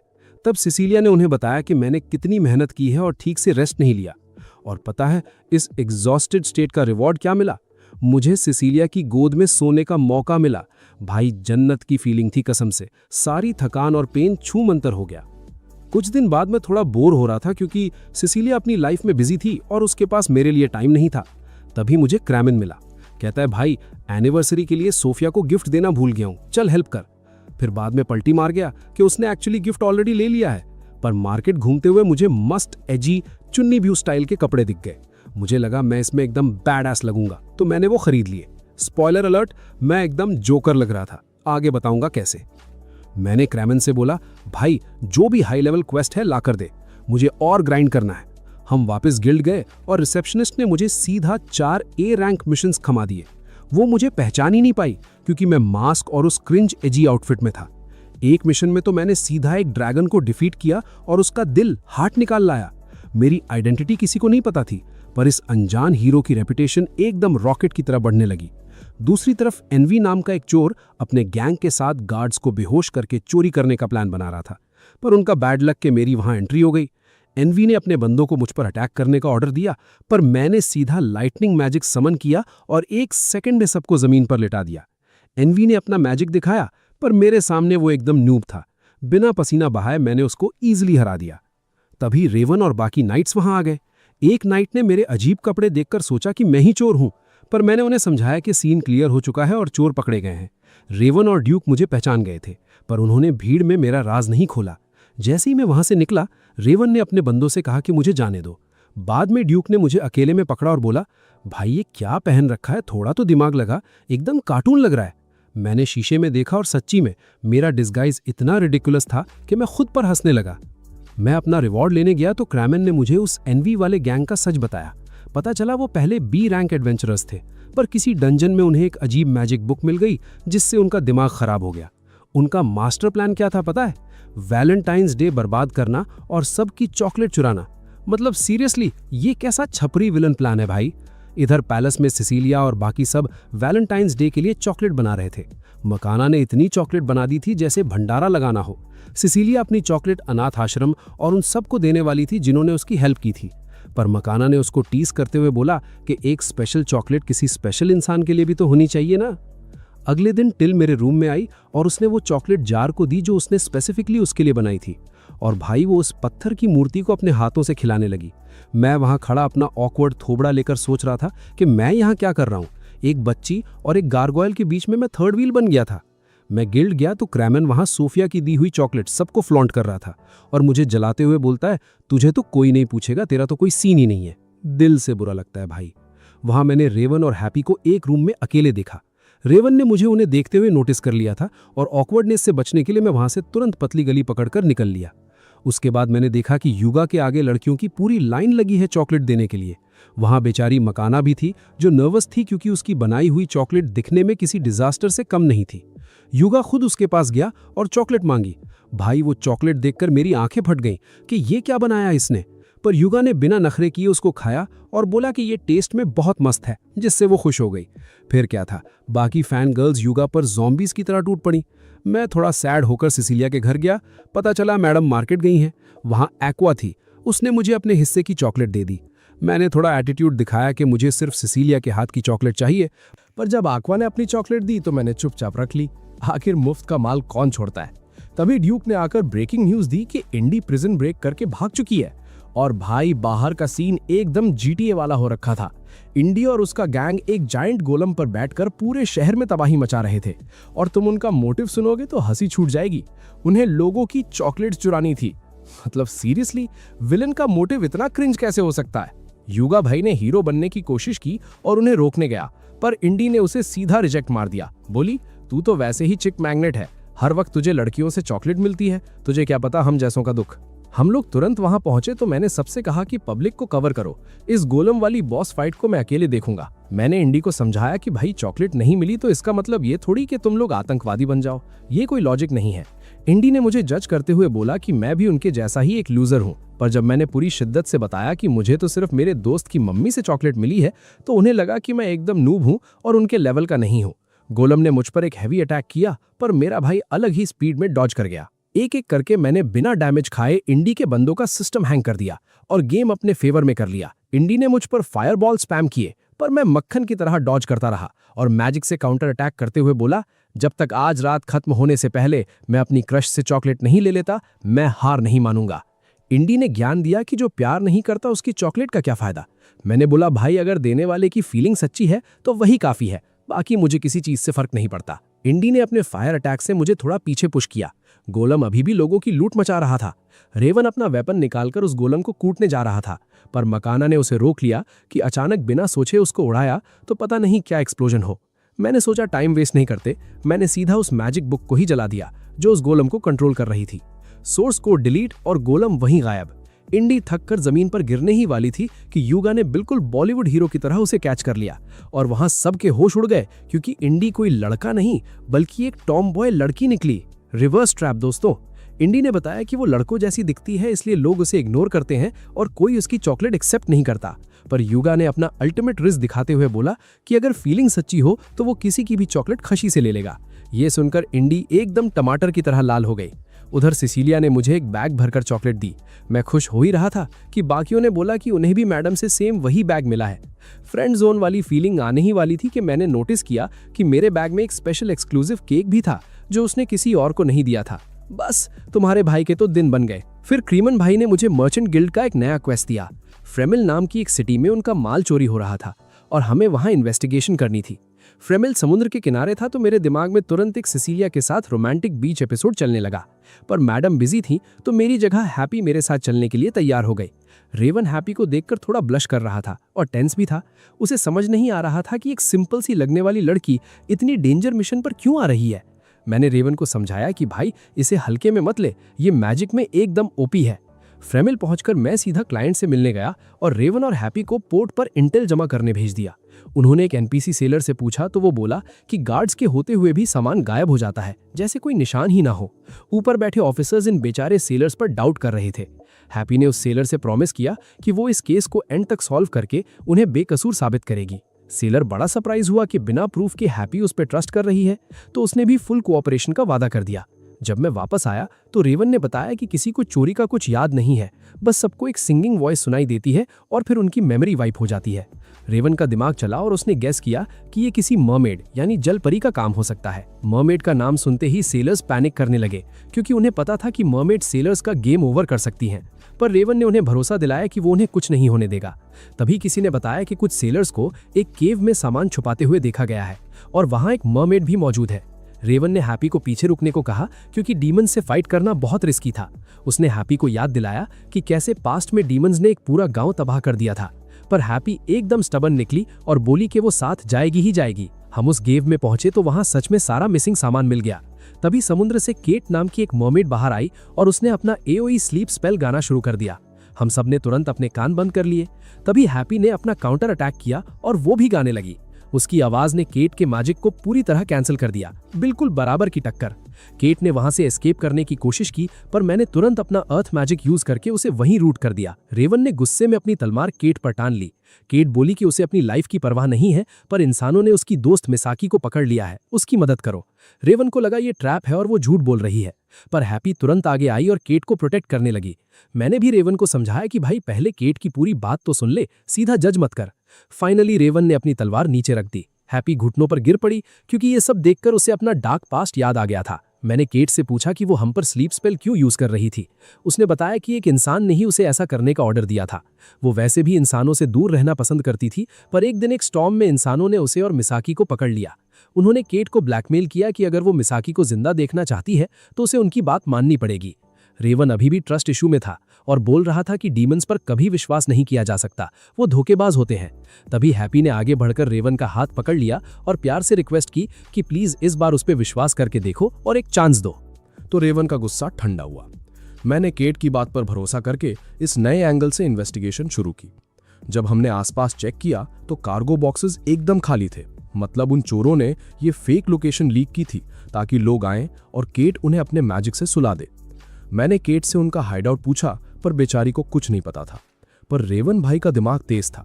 उसने प्रेडिक्ट किया कि वो लोग अपना ट्रैप चेक करने जरूर आएंगे।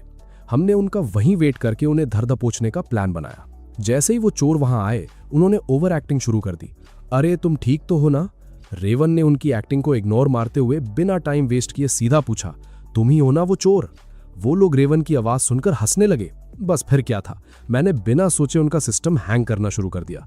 जब उन्हें समझ आया कि वो हमारे सामने एकदम नूब हैं, तो उन्होंने भागने की कोशिश की, पर हैप्पी उनके पीछे पड़ गई और उन्हें भारी डैमेज देकर भागने से रोक लिया।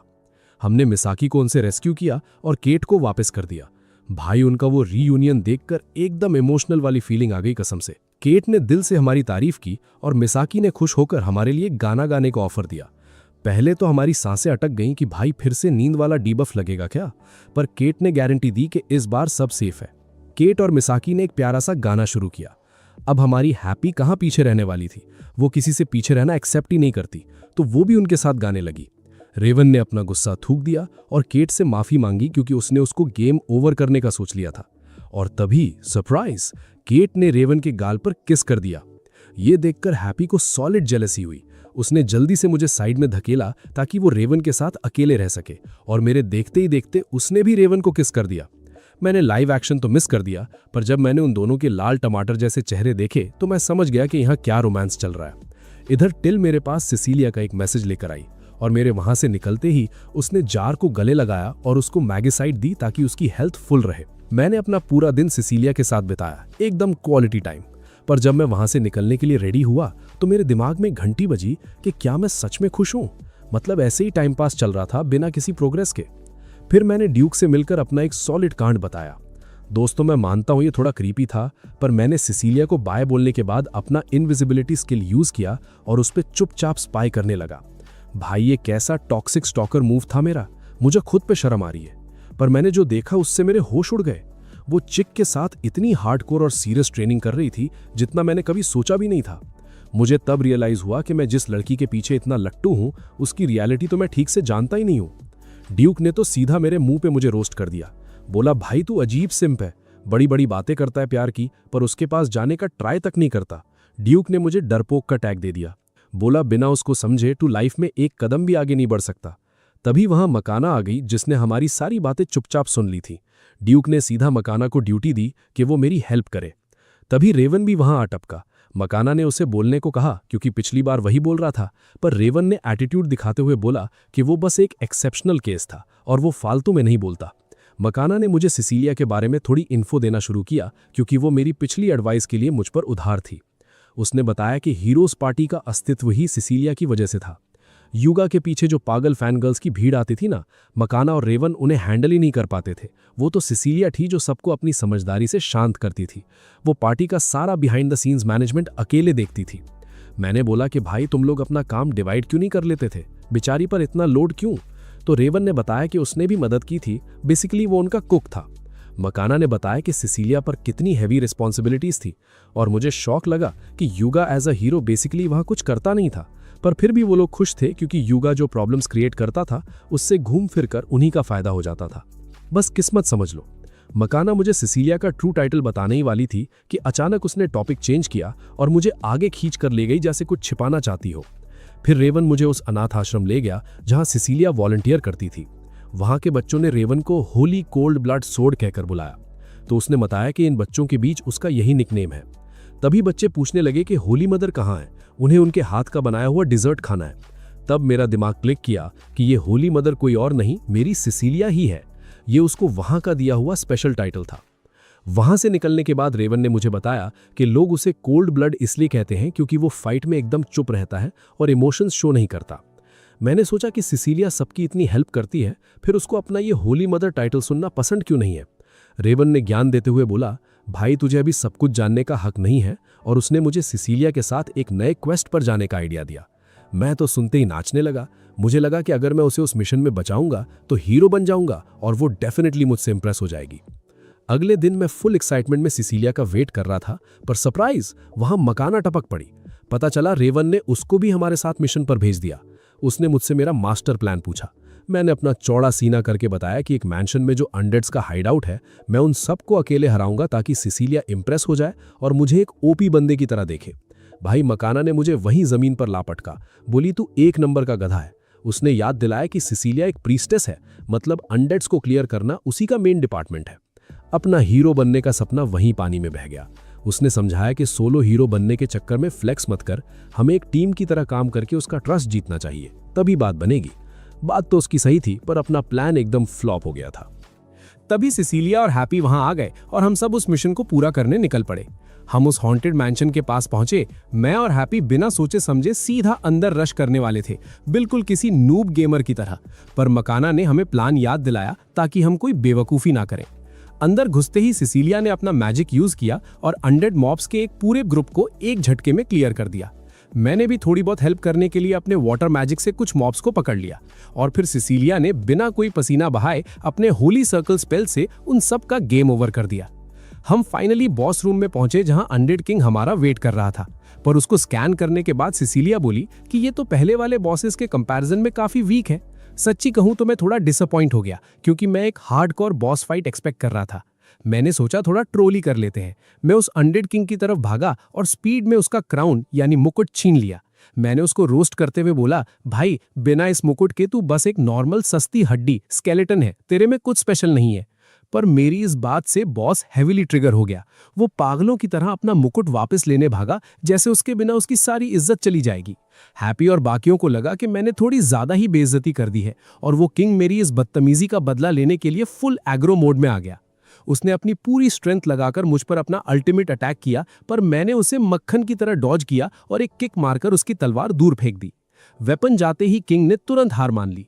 सिसिलिया बड़ी हैरान थी कि आखिर ये एक सिंपल से मुकुट के पीछे इतना पागल क्यों है, जैसे वही उसकी लाइफ का सबसे इंपॉर्टेंट आइटम हो। किंग ने एक्सप्लेन किया कि ये क्राउन उसके लिए हमेशा से जरूरी रहा है, पर प्रॉब्लम ये है कि खुद उसको भी याद नहीं कि आखिर इससे इतना अटैचमेंट क्यों है। भाई मेमोरी लॉस हो गया पर अपना स्वैग नहीं भूला। सिसिलिया ने एक सेकंड सोचा और बोली, शायद इसलिए क्योंकि जब ये जिंदा था तो एक असली राजा था, तो उसने डिसाइड किया कि वो उसको आफ्टर लाइफ में उस क्राउन के साथ ही भेजेगी ताकि उसकी एक राजा वाली डिग्निटी बनी रहे। भाई जिस शांति और रिस्पेक्ट के साथ उसने सिचुएशन को हैंडल किया ना, मेरा दिल एक बार फिर उस पर आ गया। सिसिलिया ने किंग की आत्मा को शांति दे दी, पर इस हाई लेवल स्पेल में उसकी काफी मैना ड्रेन हो गई और वो पूरी तरह एग्जॉस्ट हो गई। मैंने मकाना और हैप्पी को एरिया स्काउट करने भेज दिया कि कोई और मॉब तो नहीं बचा। मैंने सिसिलिया को अपना कंधा ऑफर किया ताकि वो सहारा ले सके, पर उसके पास ठीक से चलने की भी एनर्जी नहीं थी। तो मैंने फाइनली डिसाइड किया और उसको सीधा अपने आगे बाहों में उठा लिया। Princess carry unlocked. वो इस सिचुएशन से एकदम शर्म से लाल हो गई थी, पर मैंने उसे तसल्ली दी कि टेंशन मत लो, वापस आते टाइम मैं स्टेल्थ मेंटेन करूंगा और कोई हमें ऐसे नहीं देखेगा। घर वापस आने के बाद मैंने मकाना से अपने परफॉर्मेंस का रिव्यू मांगा, पर उसने बड़ा ही गोलमोल आंसर दिया। उसने मुझे कोई क्लियर रेटिंग नहीं दी, बस इतना बोला कि अपने काम पर फोकस करो और खुद पर इतना प्रेशर मत डालो। अगले दिन सिसिलिया ने मुझे कॉर्नर किया और बोली कि मैं उसे उसके होली मदर वाले टाइटल से ना बुलाऊं। वो समझ गई थी कि मैंने ये नाम अनाथ आश्रम के बच्चों से सुना है। मैंने पूछा कि उसे ये टाइटल पसंद क्यों नहीं है, क्योंकि मुझे तो लगता है ये उसकी पर्सनालिटी पर एकदम सूट करता है। मैंने उसको मस्का लगाते हुए बोला कि कल सिसिलिया ने उस अनडेड किंग के साथ जो किया वो बिल्कुल वैसा ही था जैसा पुराने टाइम में डीमन किंग के कैसल में हुआ था, और मेरे लिए तो वो किसी एंजल या सेंट जैसी है। तब उसने मुझे इस टाइटल की रियल क्रिंज हिस्ट्री बताई। पता है ये होली मदर नाम कहां से आया? उसके पार्टी के सो कॉल्ड हीरो यूगा की वजह से। उसने सबके सामने भरी महफिल में सिसिलिया को मामा कहकर बुला दिया था, क्योंकि वो सरप्राइज था कि सिसिलिया अकेले ही सारा काम कैसे हैंडल कर लेती है। मतलब पार्टी लीडर बनने के चक्कर में वो सच में एक सिंगल मॉम बन चुकी थी। इधर जार ने मुझे बोला कि वो काम करके अपने पैरों पर खड़ा होना चाहता है, क्योंकि उसने देखा कि टिल उसकी वजह से थक रही है और वो उस पर बर्डन नहीं बनना चाहता था। Very good character development. मैंने वही अपना पुराना वाला मास्क पहना जो मैंने एनवी वाली फाइट में पहना था, और जार को एडवेंचरर रजिस्टर करवाने गिल्ड ले गया। वहां की रिसेप्शनिस्ट मेरा ये क्रीपी लुक देखकर थोड़ा डर गई, तो उसने तुरंत अपना वीआईपी बंदा क्रैमन वहां बुला लिया। क्रैमन ने फटाक से सारा पेपर वर्क किया और जार को उसका अपना गिल्ड कार्ड दे दिया। मैंने सोचा जार के लिए पहले एक फिजिकल वेपन ढूंढना पड़ेगा, क्योंकि अगर उसने अपना डार्क मैजिक यूज किया तो सबको उसकी असली आइडेंटिटी पता चल जाएगी। अगले दिन हम गिल्ड वापस गए तो क्रैमन ने बोला कि बिल्डिंग के पीछे एक लड़की मेरा वेट कर रही है। मैं वहां गया तो मेरे होश उड़ गए। वो सिसिलिया थी। मैंने अनजान बनने की एक्टिंग की, पर मैडम ने 1 सेकंड में मेरा पर्दा फाश कर दिया। पता चला सोफिया ने उसको पहले ही मेरे डिस्गाइज के बारे में सब स्निच कर दिया था। मैंने एक्सक्यूज दिया कि ये डिस्गाइज मैंने इसलिए पहना है ताकि जार पर किसी का ध्यान न जाए। उसने बोला वो भी हमारे साथ आएगी, क्योंकि उसे मुझे अकेला छोड़ने में डर लगता था कि मैं कोई कांड ना कर दूं। हमने एकदम नल्ला सा सी रैंक मिशन लिया, एक खोई हुई बिल्ली ढूंढना। क्लाइंट्स मेरे इस डार्क अजीब से लुक से डर रहे थे, तो सिसिलिया ने मुझे बैकग्राउंड में खड़ा कर दिया और खुद उनसे बात करने लगी। जार एकदम ध्यान से उसे देख रहा था ताकि वो लोगों से बात करने की निंजा टेक्निक सीख सके। सिसिलिया ने बिल्ली की पूरी डिटेल्स ले ली। मैंने बोला नॉर्मल लोग ऐसे में आस पड़ोस में पूछते हैं, पर मैं ठहरा ओपी बंदा। मैंने अचानक उस बिल्ली की सेंट ट्रैक की, सीधा छत पर जंप मारी और उस बिल्ली को पकड़ लिया। बिल्ली थोड़ी एग्रो हो रही थी, तो मैंने उस पर स्लीप मैजिक यूज किया और बिना किसी ड्रामे के उसे ओनर को वापस कर दिया। Speed run complete. मैंने सोचा अब नेक्स्ट क्वेस्ट पर भागते हैं, पर सिसिलिया ने मुझे डांट लगाई। बोली भाई अगर तू ही स्पीड रन करके सब क्लियर कर देगा तो जार क्या सीखेगा, उसे भी तो चांस दे। बात तो सही थी। फिर हम हर्ब्स कलेक्ट करने गए, जहां मैंने जार को आरपीजी का गोल्डन रूल सिखाया, उतना ही लूट करो जितनी जरूरत हो, दूसरे प्लेयर्स के लिए भी स्पॉन्स छोड़ दो। इसके बाद एक मिशन था जिन का सफाया करना।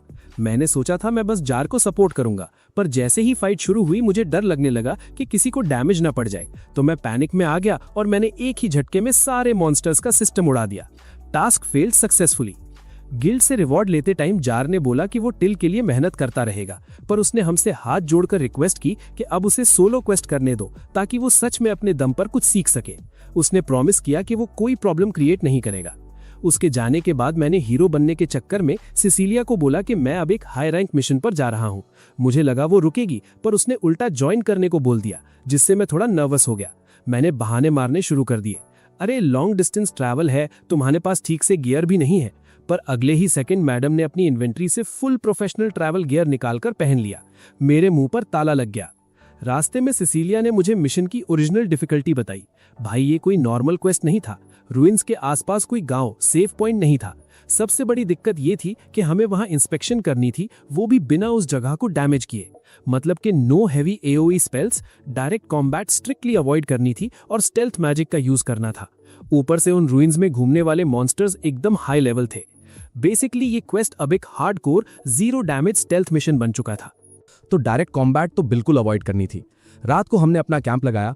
नॉर्मल डेज में मैं सिसिलिया के साथ ऐसे अकेले रात बिताने के ख्याल से ही नर्वस हो जाता, पर अभी मैं अपने उस एजी मास्क कैरेक्टर में था, तो मुझे किसी भी हाल में अपना स्वैग मेंटेन करना था। मैंने हमारे चारों तरफ एक ओपी प्रोटेक्टिव बैरियर बनाई और जो सब्जियां मैंने गैदर की थी वो सिसिलिया को दे दी। पर मैडम ने मुझे ऐसी अजीब लुक दी और बोली, भाई पहले ये मास्क उतार, कोई मास्क पहनकर थोड़ी खाता है। और मास्क हटते ही हमारे बीच का वो ऑकवर्ड टेंशन एकदम शांत हो गया। मैंने उसकी कुकिंग स्किल की जमकर तारीफ की। कसम से खाना एकदम टॉप टियर बनाया था उसने। खाना खत्म करने के बाद मैंने सब समेटा और उसे सो जाने को कहा, क्योंकि बेचारी पूरे दिन क्वेस्ट्स कर करके थक चुकी थी। अचानक वो हल्का सा मेरी एक्टिंग कॉपी करने लगी और खुद की तारीफ करने लगी, जिसे देखकर मैं सरप्राइज रह गया और मेरे चेहरे पर एक स्माइल आ गई। सोने से पहले सिसिलिया के दिमाग में पुरानी बातें चलने लगी। उसने बताया कि उसने एक लॉर्ड के एयर का मैरिज प्रपोजल सीधा रिजेक्ट मार दिया था, जो किंग डार्ट्स उसके पास लाया था, सिर्फ इसलिए क्योंकि वो अभी शादी के झंझट में पड़ने के लिए रेडी नहीं थी। राजा डार्ट्स का मानना था कि एक हाईली इन्फ्लुएंशियल बंदे को रिजेक्ट करने का ये कोई सॉलिड रीजन नहीं है, पर मैडम को इन सब पावर पॉलिटिक्स से कहां फर्क पड़ने वाला था। अगले दिन हम रुइंस पहुंचे। सिसिलिया ने बोला कि वो आगे आगे चलेगी क्योंकि मेरा ऑफेंसिव मैजिक उस एंशिएंट जगह को डैमेज दे सकता है, पर तुम्हारा भाई का पीछे हटने वाला था। मैंने बोला, मैडम मेरे इन्वेंट्री में और भी बहुत स्पेल्स हैं जो तुमने अभी तक नहीं देखे, और मेरी सेंसरी स्किल से मैं मॉन्स्टर्स की लोकेशन आराम से ट्रैक कर सकता हूं, जिससे हम स्पीड रन कर लेंगे। चलते चलते हमारे आगे मॉन्स्टर्स का एक ग्रुप स्पॉन हो गया। मैंने तुरंत अपना इल्यूजन ऑर्ब समन किया उन्हें डिस्ट्रैक्ट करने के लिए। मैंने सिसिलिया से कहा कि वो अपनी आंखें बंद करके चले, क्योंकि जो भी उस ऑर्ब को देखेगा उसे अपनी सबसे पसंदीदा चीज दिखाई देगी और डिस्ट्रैक्शन हो जाएगी। सिसिलिया हंसने लगी और बोली, फिर तो मुझे पक्का सामने एक बड़ा सा केक दिखेगा। पर उसने मेरी बात मानी और ब्लाइंडली मेरे पीछे चलने लगी। हम बिना लड़े आराम से रुइंस के एंड तक पहुंच गए। मैं थोड़ा चिढ़ गया था। मैंने एक्सपेक्ट किया था कोई एपिक बॉस फाइट होगी या मजे आएंगे, पर सिसिलिया ने मेरी बोलती बंद कर दी और बोला, चुपचाप चल, मिशन सक्सेसफुली पूरा हो गया है, और क्या चाहिए। हम गिल्ड वापस आए। सिसिलिया ने क्रीमन को रिपोर्ट सबमिट की और उसने अपना रिवॉर्ड दे दिया। मैंने बोला कि इस सक्सेस पर एक मस्त पार्टी करनी चाहिए, पर मैडम बोली कि पहले अपने ये अजीब कपड़े और मास्क उतार, क्योंकि मैं इसमें एकदम जोकर लग रहा था। हम मेरे रूम में गए तो वहां टिल पहले से खड़ी थी और जार के बारे में पूछ रही थी। अचानक जार की एंट्री हुई और टिल दौड़कर उसके गले लग गई। जार ने उसको समझाया कि उसे अब उसकी सेवा करने के लिए थकने की जरूरत नहीं है, क्योंकि वो अब एक सर्टिफाइड एडवेंचरर बन चुका है। पर टिल कहाँ मानने वाली थी। बोली कि जार की सेवा करना ही उसकी लाइफ की सबसे बड़ी हैप्पीनेस है और वो उसे कभी नहीं छोड़ेगी। भाई ये अलग ही लेवल का ऑब्सेशन चल रहा था इनका। उनके जाने के बाद मैंने अकेले में शीशे के सामने अपना वो चुन्युब्यू मास्क उतारा और याद किया कि मैंने इस कैरेक्टर में क्या क्या क्रिंज हरकतें की थी। कसम से इतनी शर्म आई कि मैं उस मास्क को हमेशा के लिए कचड़े में फेंकने ही वाला था। पर तभी सिसिलिया ने आकर बोला कि उसको मेरे इस रूप के साथ फिर से काम करना है। बस और क्या, तुम्हारे भाई का मूड बदल गया और मैंने चुपचाप मास्क वापस रख लिया, सिंप फॉर अ रीजन। कुछ दिन बाद मैंने नोटिस किया कि रेवन बड़ा सैड और डिप्रेस्ड घूम रहा था, क्योंकि उसने हैप्पी को काफी टाइम से नहीं देखा था। ड्यूक ने बोला कि उसे इनवाइट करके बाहर ले जा, पर मैंने सजेस्ट किया कि क्यों ना हम सब एक साथ ग्रुप हैंगआउट पर चले। इससे एटमॉस्फेयर थोड़ा कैजुअल रहेगा और ऑकवर्डनेस नहीं होगी। सब अग्री हो गए। मैंने देखा कि ड्यूक आयरीन के साथ चल रहा है, तो मुझे लगा भाई के भी दिल के तार बज गए हैं और इनका कुछ सीन चल रहा है। पर ड्यूक ने आकर क्लियर किया कि वो यहाँ बस रेवन की मॉरल सपोर्ट बनकर आई है। हम घूमते हुए हीरोज पार्टी के उस स्टैचू के पास पहुंचे जो किंग डार्ट्स ने डीमन किंग की डिफीट को सेलिब्रेट करने के लिए बनवाया था। रेवन को शायद थोड़ा क्रिंज फील हो रहा था, तो उसने हैप्पी को वो स्टैचू ना देखने को बोला, पर हैप्पी ने बोला कि कोई प्रॉब्लम नहीं है, उसे रेवन और उनकी अचीवमेंट्स पर बहुत प्राउड है। हम मस्त चिल कर रहे थे, प्लान एकदम स्मूथ चल रहा था। तभी वहां डेप्यूटी किनेट कमांडर अपने चमचों के साथ टपक पड़ा। उसने पहली बार रेवन की आवाज सुनी तो बड़ा हैरान हो गया और सबके सामने रेवन को मॉक करने लगा कि वो इफेक्टिवली कम्युनिकेट नहीं कर पाता। ये बंदा अलग ही टॉक्सिक था। ड्यूक ने तुरंत हीरो एंट्री मारी और उसको वार्न किया कि आज रेवन ऑफ ड्यूटी है तो उसको परेशान न करे। वो लोग ताने मारकर वहां से निकल गए, पर रेवन इन बातों से इतना डीपली हर्ट हुआ कि बिना कुछ बोले वहां से भाग गया। मैं और ड्यूक तुरंत उसको ट्रैक करने निकले। ड्यूक ने मुझे बताया कि उस डेप्यूटी कमांडर की पूरी यूनिट रेवन के खिलाफ है, क्योंकि उन्हें लगता है एक ऐसी लीडर जो ठीक से बोल ना सके उसे कमांडर नहीं होना चाहिए। हमने उसे एक अंधेरी गली में अकेले पाया और वापस चलने को कहा, पर उसका मूड एकदम डाउन था।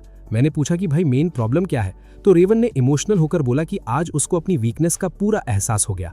उसने सच्चाई बताई कि हैप्पी की एक सीक्रेट आइडेंटिटी है जो वो रेवन को बताने से डरती है।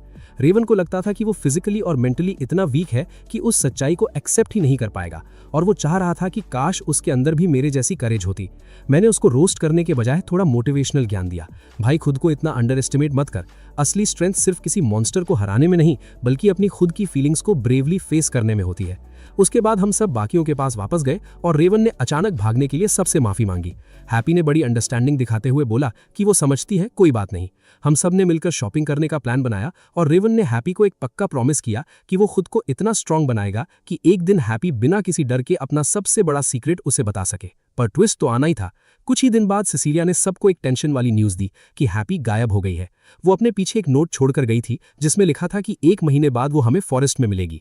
1 महीने बाद मैं और मेरी टीम फॉरेस्ट पहुंचे और वहां हमने हैप्पी को देखा। वो फाइनली डिसाइड कर चुकी थी कि अब वो रेवन को अपनी ट्रू आइडेंटिटी बताएगी। ड्यूक ने उसे सीरियस वार्निंग दी कि अगर रेवन ने उसका सच एक्सेप्ट नहीं किया तो हैप्पी सब कुछ खो देगी और ये हमारी टीम को एक बहुत डिफिकल्ट सिचुएशन में डाल देगा। पर हैप्पी ने प्रॉमिस किया कि उसकी वजह से हमारे ऊपर कोई आंच नहीं आएगी। हमें समझ गए कि ये मूव उसके लिए कितना इंपॉर्टेंट था, तो हमने उसको फुल सपोर्ट और मोटिवेशन दिया, जिसके लिए उसने हम सबका शुक्रिया अदा किया। स्टोरी यहां से सीधा शिफ्ट होती है रेवन पर, जहां वो एनॉइंग डेप्यूटी कमांडर उससे आकर पूछता है कि उसकी लाइफ में क्या चल रहा है। रेवन का दिमाग घूम गया। उसने सोचा, भाई मैं तेरा सीनियर हूं, थोड़ी तो इज्जत दिखा। रेवन ने अपना अल्फा मेल मोड ऑन किया और सीधा उसके मुंह पे बोला कि वो किसी ऐसे बदतमीज नाइट को डेप्यूटी कमांडर की पोस्ट पर बिल्कुल टॉलरेट नहीं करेगा।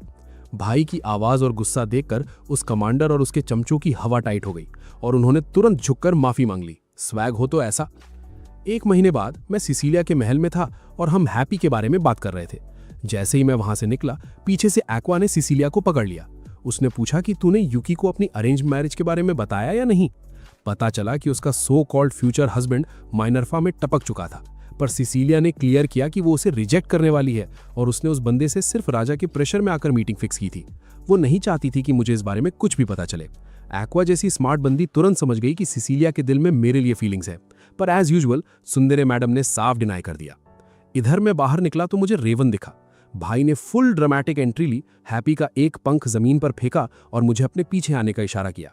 हम जंगल में पहुंचे तो ये बंदा अचानक बोलता है कि उसे मेरा गेम ओवर करना पड़ेगा। मुझे लगा कि इस गधे ने हैप्पी को रिजेक्ट कर दिया है और अब मुझ पर फ्रस्ट्रेशन निकाल रहा है। मेरा भी पारा हाई हो गया और मैं फुल स्पीड में उस पर चार्ज कर बैठा। मैंने उसको धक्का दिया और अपना अर्थ मैजिक यूज करके उसे ट्रैप करने की कोशिश की, पर उसने इजीली मेरा स्पेल ब्रेक कर दिया। मैंने नोटिस किया कि पिछले कुछ टाइम में उसके स्टैट्स और बफ काफी इंक्रीज हो चुके थे। रेवन ने अपनी तलवार से मुझ पर अटैक किया, पर तुम्हारा भाई भी कम थोड़ी है। मैंने नंगे हाथों से उसका ब्लेड रोक लिया और तुरंत अपने ओपी डीमन फॉर्म में ट्रांसफॉर्म हो गया। मेरा ये रूप देखते ही रेवन को मेरी ट्रू आइडेंटिटी समझ आ गई। उसके होश उड़ते उससे पहले ही मैंने उसको स्टोन स्टेटस इफेक्ट दे दिया और अपने डार्क मैजिक से उसकी धुलाई शुरू कर दी। मैंने फुल विलन वाली वाइब में बोला कि भाई तेरा यहाँ कोई चांस नहीं है, पर रेवन हार मानने को तैयार नहीं था। बड़ा इमोशनल होकर बोलता है कि मैंने हैप्पी से प्रॉमिस किया है कि जब तूने उसको उसके पंख से पकड़कर उठाया था, उसका बदला हो तुझे पीट कर लेगी। ये सुनते ही मेरा दिमाग क्लिक किया। अच्छा, तो इस बेवकूफ़ी के पीछे हैप्पी का मास्टर प्लान था। मैंने रेवन को छोड़ दिया और चिल्लाया कि छुपने की जरूरत नहीं है, बाहर आ जा। वो एक पेड़ के पीछे छुपी हुई थी। मैंने उसकी अच्छे से क्लास लगाई कि फालतू में मेरे लिए क्यों कलेश खड़ा कर रही है, पर अंदर ही अंदर मैं सोच रहा था कि आखिर रेवन और इसके बीच की स्टोरी कैसे सॉर्ट आउट हुई। फ्लैशबैक टाइम दोस्तों, कुछ घंटे पहले का सीन चल रहा था। ड्यूक ने रेवन को एक अजीब से पेड़ के पास लाकर बोला कि हैप्पी से बात कर। रेवन ने पूछा कि उसे वहां क्यों बुलाया गया है। हैप्पी ने एकदम शर्माते हुए बताया कि ये जगह उसके लिए बहुत स्पेशल है और वो बहुत लकी फील करती है कि उसकी लाइफ में रेवन जैसा बंदा आया है। उसके बाद हैप्पी ने अपना असली ट्रू फॉर्म दिखाया, वही जिससे वो इतना डरती थी। बोली कि उसे डर था कि रेवन उसकी रियलिटी देखकर उसे एक्सेप्ट नहीं करेगा, पर अपना रेवन एकदम ग्रीन फ्लैग निकला। उसने सीधा हैप्पी को गले लगाया और बोला कि वो उसे कभी रिजेक्ट नहीं कर सकता क्योंकि वो उससे प्यार करता है। हैप्पी ने भी कन्फेस कर दिया। पर प्रेजेंट में वापस आते हैं। मुझे अंदर ही अंदर इतनी जलन हो रही थी। इन दोनों को इनका परफेक्ट रोमांटिक एंडिंग मिल गया और मैं यहाँ अभी भी सिंगल घूम रहा था। मैंने सोचा इनकी थोड़ी तो क्लास लेनी बनती है क्योंकि इन्होंने मुझे परेशान किया था। तो मैंने इन दोनों को मैजिक चेन से बांध दिया, उनके चारों तरफ एक ओपी बैरियर लगा दिया ताकि मॉन्स्टर्स उन्हें डैमेज ना करे और उन्हें वहीं जंगल में अकेले रोमांस करने के लिए छोड़कर निकल आया। मैं चिल करते हुए वापस सिसिलिया के महल पहुंचा। मैंने उसे बताया कि मैं थोड़े टाइम के लिए माइनरफा से बाहर जा रहा हूं क्योंकि मुझे यूगा की एक मिशन में हेल्प करनी है। मैं बात ही कर रहा था कि अचानक सिसिलिया वहां टपक पड़े। आते ही सिसिलिया से बोले कि इस यूकी को हमारे हवाले कर दो। सिसिलिया मुझे घूर कर देखने लगी जैसे मैंने ही कोई बड़ा कांड किया हो। मैंने फटाक से सफाई दी कि भाई पंगा इन्होंने पहले शुरू किया था और बिना टाइम वेस्ट किए मैं खिड़की से कूदकर भाग गया। वो दोनों मेरे पीछे पड़े थे पर मैंने देखा कि उनके चेहरे पर अलग ही खुशी थी, तो भागते भागते मैंने उन्हें उनके नए रिलेशनशिप के लिए कंग्रेचुलेट कर दिया। उन्हें भी रियलाइज हो गया कि मेरी वजह से ही वो दोनों इतने क्लोज आ पाए थे, तो उनका गुस्सा ठंडा हो गया। Scene cut. और मैं यूगा को उसकी पागल फैन गर्ल्स की भीड़ से घसीट कर निकाल रहा था। हम दोनों एक कैरेज में बैठकर वहां से फरार हुए। मैंने यूगा को सीधा बोल दिया कि भाई तेरे साथ ट्रैवल करना एक नाइटमेयर है, तू जहां जाता है कलेश लेकर आता है, आज के बाद मैं तेरे साथ किसी मिशन पे नहीं जाऊंगा। दूसरी तरफ सिसिलिया की मेड्स उसको तैयार कर रही थी कि तभी उन्हें पता चला कि उनके यहाँ कोई स्पेशल गेस्ट आया है। वो गेस्ट एक्चुअली मकाना थी, जो सिसिलिया से हीलिंग मैजिक के बारे में कुछ टिप्स लेने आई थी। मकाना ने नोटिस किया कि सिसिलिया ने आज अपने नॉर्मल कैजुअल कपड़े नहीं पहने थे, बल्कि एकदम हैवी चमकीली ड्रेस पहनी थी। सिसिलिया ने आहिस्ता से बताया कि उसकी एक अरेंज्ड मैरिज की मीटिंग है। मकाना का मुंह खुला का खुला रह गया, पर सिसिलिया ने सिचुएशन हैंडल करते हुए बताया कि टेंशन मत लो, वो इस बंदे को पक्का रिजेक्ट करने वाली है, चाहे कुछ भी हो जाए। मकाना ने उस लड़के की डिटेल्स मांगी तो सिसिलिया ने ड्रॉप किया एक बड़ा नाम, सोलेल ग्रेस हार्ट। ये बंदा ड्यूक्सी लुमिनारिया की हीरोज पार्टी का एक एलीट मेंबर था। 3 दिन बाद सिसिलिया और सोलेल की फेस टू फेस मीटिंग हुई। सोलेल काफी चिल और स्मार्ट बंदा निकला। उसने पहले ही बोल दिया कि उसे पता है सिसिलिया मैरिज में इंटरेस्टेड नहीं है क्योंकि वो ऑलरेडी लाइन से कई ऑफर्स रिजेक्ट कर चुकी है। उसने एकदम स्मूथ तरीके से बोला कि अब जब तुम्हारी पार्टी ने डीमन किंग का सफाया कर ही दिया है तो हम आराम से बैठकर टी एंजॉय कर सकते हैं। सिसिलिया हम्बल होते हुए बोला कि सच कहूं तो मैंने कुछ खास नहीं किया है, बस यूगा ने बिना वजह सारा क्रेडिट मेरे साथ शेयर कर दिया। सोलेल ने रियलिटी बताई कि यही तो यूगा की खासियत है, वो एक ट्रू हीरो है। उसने रियलिटी बताई कि हर हीरो यूगा जैसा हम्बल नहीं होता, कुछ लोग सिर्फ अपनी ब्रूट स्ट्रेंथ की वजह से हीरो बना दिए जाते हैं। उसने बताया कि बेसिकली हर नेशन ने अपनी एक पर्सनल हीरोज पार्टी बनाई हुई है ताकि वो दूसरे देश पर अपना दबाव बना सके, बेसिकली एक पॉलिटिकल अलायंस। पर सिसिलिया ने क्लियरली बोल दिया कि वो इन सब कमिटमेंट्स के लिए रेडी नहीं है। सोलेल सच में बड़ा अंडरस्टैंडिंग बंदा निकला। उसने एक बार में बात समझ ली और टॉपिक ड्रॉप कर दिया। उसने बताया कि वो माइनरफा में इसलिए रह रहा है ताकि वो इस देश के कल्चर को समझ सके। उसका मानना था कि अगर सभी नेशंस एक दूसरे को ठीक से समझने लगे तो वॉर्स को काफी हद तक रोका जा सकता है। सोलेल ने सिसिलिया से रिक्वेस्ट की कि वो उसे अपने देश के बारे में थोड़ा सिखाए। सिसिलिया की उसकी नीयत साफ लगी तो वो मान गई। इधर हमारा सीन चेंज होता है। मैं और यूगा उस माइनिंग साइट पर पहुंचे थे। वहां के वर्कर्स अजीब ही नशे में थे। बोले साहब खदान में मॉन्स्टर्स तो हैं, पर वो इतने क्यूट हैं कि हम उनका गेम ओवर नहीं कर सकते। यूगा ने तुरंत हीरोइक टोन में वादा कर दिया कि वो बिना उनको हर्ट किए वहां से उन्हें निकाल देगा। पर रियलिटी ये थी कि यूगा भाई के पास जीरो प्लान था। मैं अपना सिर पीट रहा था कि ये कैसा हीरो है जो बिना किसी स्ट्रैट के मिशन एक्सेप्ट कर लेता है। जब हम थोड़ा ब्रेक ले रहे थे तो यूगा ने अचानक मुझसे सिसिलिया की अरेंज्ड मैरिज के बारे में एडवाइस मांगी। मेरा तो वहीं फ्यूज उड़ गया। कौन सी मैरिज? यूगा ने बताया कि उसने खुद सिसिलिया को मना किया था, पर सिसिलिया को राजा के ऑर्डर्स फॉलो करने थे। फिर यूगा ने सोलेल के स्टैट्स लीक कर दिए। बोला सोलेल रेवन जैसा ही एक एलीट स्वॉर्ड मास्टर है। भाई मेरे अंदर की जेलसी का लेवल 100 पर जा चुका था। यूगा मेरी शक्ल देखकर समझ गया कि मैं ट्रिगर हो चुका हूं, तो बोला भाई तू अकेले ही मिशन पूरा कर ले, मैं चला। मैं वहां पागलों की तरह सोच रहा था कि सिसिलिया ने आखिर मुझसे इतनी बड़ी बात क्यों छुपाई। मेरा दिमाग इतना खराब हुआ कि मैंने अपना गुस्सा कंट्रोल नहीं कर पाया। मैंने तुरंत अपना ओपी डीमन फॉर्म समन किया और फुल स्पीड में आसमान में उड़ गया। उधर माइन पर मकाना की एंट्री हुई, जिसे देखकर यूगा की जान में जान आई क्योंकि उसको खुद पे वैसे भी जीरो भरोसा था कि वो अकेले इस सिचुएशन को हैंडल कर पाएगा। मकाना ने आते ही पूछा कि मैं कहाँ हूँ, तो यूगा ने बताया कि अरेंज्ड मैरिज का सुनते ही तुम्हारा भाई उड़ चुका है। मकाना भी कंफ्यूज थी कि अब मैं कौन सा नया कांड करने वाला हूँ। इधर सिसिलिया सुले को अनाथाश्रम यानी ऑर्फनेज दिखा रही थी। सुले ने बच्चों को मस्त बिस्किट्स बांटे, जिससे बच्चे तुरंत उसके फैन बन गए। एक छोटी बच्ची ने जिद की कि वो उसको अपनी गोद में उठाए। अब सुले ठहरा एकदम स्टिफ और फॉर्मल बंदा, उसे बच्चों को उठाना ही नहीं आता था। सिसिलिया ने उसको गाइड किया और जैसे तैसे उसने बच्ची को उठा लिया। फिर तो क्या था, सारे बच्चों ने उसको अम्यूजमेंट पार्क का झूला समझ लिया और अपनी बारी का वेट करने लगे। सिसिलिया ने सुले को बच्चों को खुश करने के लिए थैंक्स बोला और पूछा कि क्या उसके देश ल्यूमिनारिया में भी बच्चे ऐसे ही मस्ती करते हैं। सुले ने एकदम सैड एनिमे प्रोटैगनिस्ट वाली बैक स्टोरी ड्रॉप की, बोला कि उसको पता ही नहीं बचपन क्या होता है, क्योंकि वो ग्रेस हार्ट फैमिली का इकलौता हेयर था, तो बचपन से सिर्फ हार्डकोर ट्रेनिंग और पढ़ाई में लगा रहा। उसने आज तक नॉर्मल लोगों से ढंग से बात तक नहीं की थी, पर हीरोज पार्टी में आने के बाद उसे समझ आया कि असली दुनिया क्या है और अब वो सबको प्रोटेक्ट करना चाहता है। तब सिसिलिया ने इनडायरेक्टली मेरे बारे में हिंट देते हुए बोला कि वो एक ऐसे बेहद स्ट्रांग बंदे को जानती है जो जरूरतमंद की हमेशा मदद करता है और वो उसी के साथ रहना चाहती है। एकदम स्मूथ इनडायरेक्ट कन्फेशन था मैडम का। सिसिलिया ने सुले को उसके होटल छोड़ दिया। सुले ने सिटी दिखाने के लिए थैंक्स बोला और कहा कि वो इस देश के बारे में और जानना चाहता है। उस रात सिसिलिया काफी सैड थी, क्योंकि वो ओपनली सुले को रिजेक्ट नहीं कर पाई थी। मेरे बारे में सोचकर उसका चेहरा शर्म से लाल हो रहा था और वो टेंशन में थी कि कहीं मैंने उसमें इंटरेस्ट तो लूज नहीं कर दिया। उधर मैं हवा में माइनरफा की तरफ उड़ रहा था कि अचानक मुझ पर किसी ने एक हैवी मैजिक बीम फायर कर दी। मैं सीधा जमीन पर आकर गिरा। सामने एक मास्क पहने बंदा खड़ा था जो बड़ी हीरो वाली टोन में पूछता है कि क्या तू यहाँ इंसानों का शिकार करने आया है? भाई मैं हीरो हूं, कोई लो लेवल मॉब नहीं। उसने खुद को ब्लू फ्लेम मॉन्स्टर बताया और अपनी आग की पावर से मुझ पर स्पैम अटैक शुरू कर दिए। मैंने हवा में उड़कर उसको इग्नोर मारने का ट्राई किया कि भाई मेरे पास इन सब के लिए टाइम नहीं है, पर नाइट्स ने मुझे उस डीमन फॉर्म में देख लिया था और उनकी हवा टाइट हो गई। उन्होंने मुझ पर अपने स्पीयर्स और भाले फेंकने शुरू कर दिए। मजबूरन मुझे वहां से टैक्टिकल रिट्रीट करनी पड़ी। सीन वापस सिसिलिया पर आता है, जहां सोफिया उसको एक वांटेड पोस्टर दिखाती है। सिसिलिया के होश उड़ गए, क्योंकि अथॉरिटी ने मुझे वांटेड क्रिमिनल डिक्लेयर कर दिया था। क्राइमन ने चुपचाप एक मैसेंजर भेजकर मुझे वो पोस्टर दिखाया। तब मुझे समझ आया कि मेरा सिस्टम कितने खतरे में है और पुलिस मेरे पीछे पड़ी है। अगले दिन नाइट्स फुल मैक्सिमम अलर्ट पर थे। ड्यूक ने सारी सिक्योरिटी टाइट कर रखी थी। जैसे ही गेट खुला और मैं वहां से पास हुआ, सिसिलिया ने दूर से ही स्कैन कर लिया कि मेरी एचपी लो है और मैं इंजर्ड हूं। वो तुरंत भागकर मेरे पास आई और अपना हीलिंग मैजिक यूज करके मुझे फुल हील कर दिया। पर वहां सुले भी खड़ा था और मुझे बड़ा सस्पिशियस नजर से देख रहा था। सिसिलिया ने कवर अप करते हुए बोला कि मैं बस एक नॉर्मल एडवेंचरर हूं जिसकी उसने पहले मदद की थी। तभी सुले ने अचानक वहीं सबके सामने ड्रॉप कर दिया कि वो सिसिलिया से शादी करना चाहता है। सिसिलिया घबराकर मुझे एक्सप्लेन करने की कोशिश करने लगी, पर मेरा दिल वहीं क्रैश हो गया। मैंने सोचा मैं इनके बीच में कबाब की हड्डी बन रहा हूं, तो मैंने माफी मांगी और वहां से चुपचाप निकलने लगा। मैं थोड़ा ही आगे गया था कि अचानक रेवन और ड्यूक ने पीछे से आकर मुझे जकड़ लिया और बोले भाई चुपचाप कोऑपरेट कर। फिर उन्होंने असली प्लॉट ट्विस्ट बताया। पता चला कि वो ब्लू फ्लेम मॉन्स्टर एक्चुअली एक इम्पोस्टर है जिसे पुलिस ढूंढ रही है, क्योंकि वो सारे इजी क्वेस्ट ले लेता है और उनका एकदम कचरा करके रख देता है। पब्लिक उसकी इन लो आईक्यू हरकतों से परेशान थी। क्राइमन ने बोला कि लोग मुझसे कंप्लेन कर रहे हैं क्योंकि हमारा मास्क और लुक एक जैसा था, तो अब मुझे उस फेक कॉपी कैट को पकड़ने में हेल्प करनी पड़ेगी। मैं और रेवन सिटी में पेट्रोल करने लगे ताकि लोगों को क्लियर हो जाए कि मैं वो प्रॉब्लम क्रिएट करने वाला नूब नहीं हूँ। कुछ एनपीसी लोग अभी भी मुझे वो इम्पोस्टर समझ रहे थे, पर मैंने फटाक से उनकी प्रॉब्लम सॉल्व करके अपना नाम क्लियर कर दिया। ब्रेक के टाइम मैंने रेवन से बोला कि काश वो इम्पोस्टर जल्दी मिल जाए ताकि ये कलेश खत्म हो जाए, पर रेवन उस डीमन के बारे में भी टेंशन में था। उसे अच्छे से पता था कि वो डीमन कोई और नहीं, तुम्हारा भाई ही था।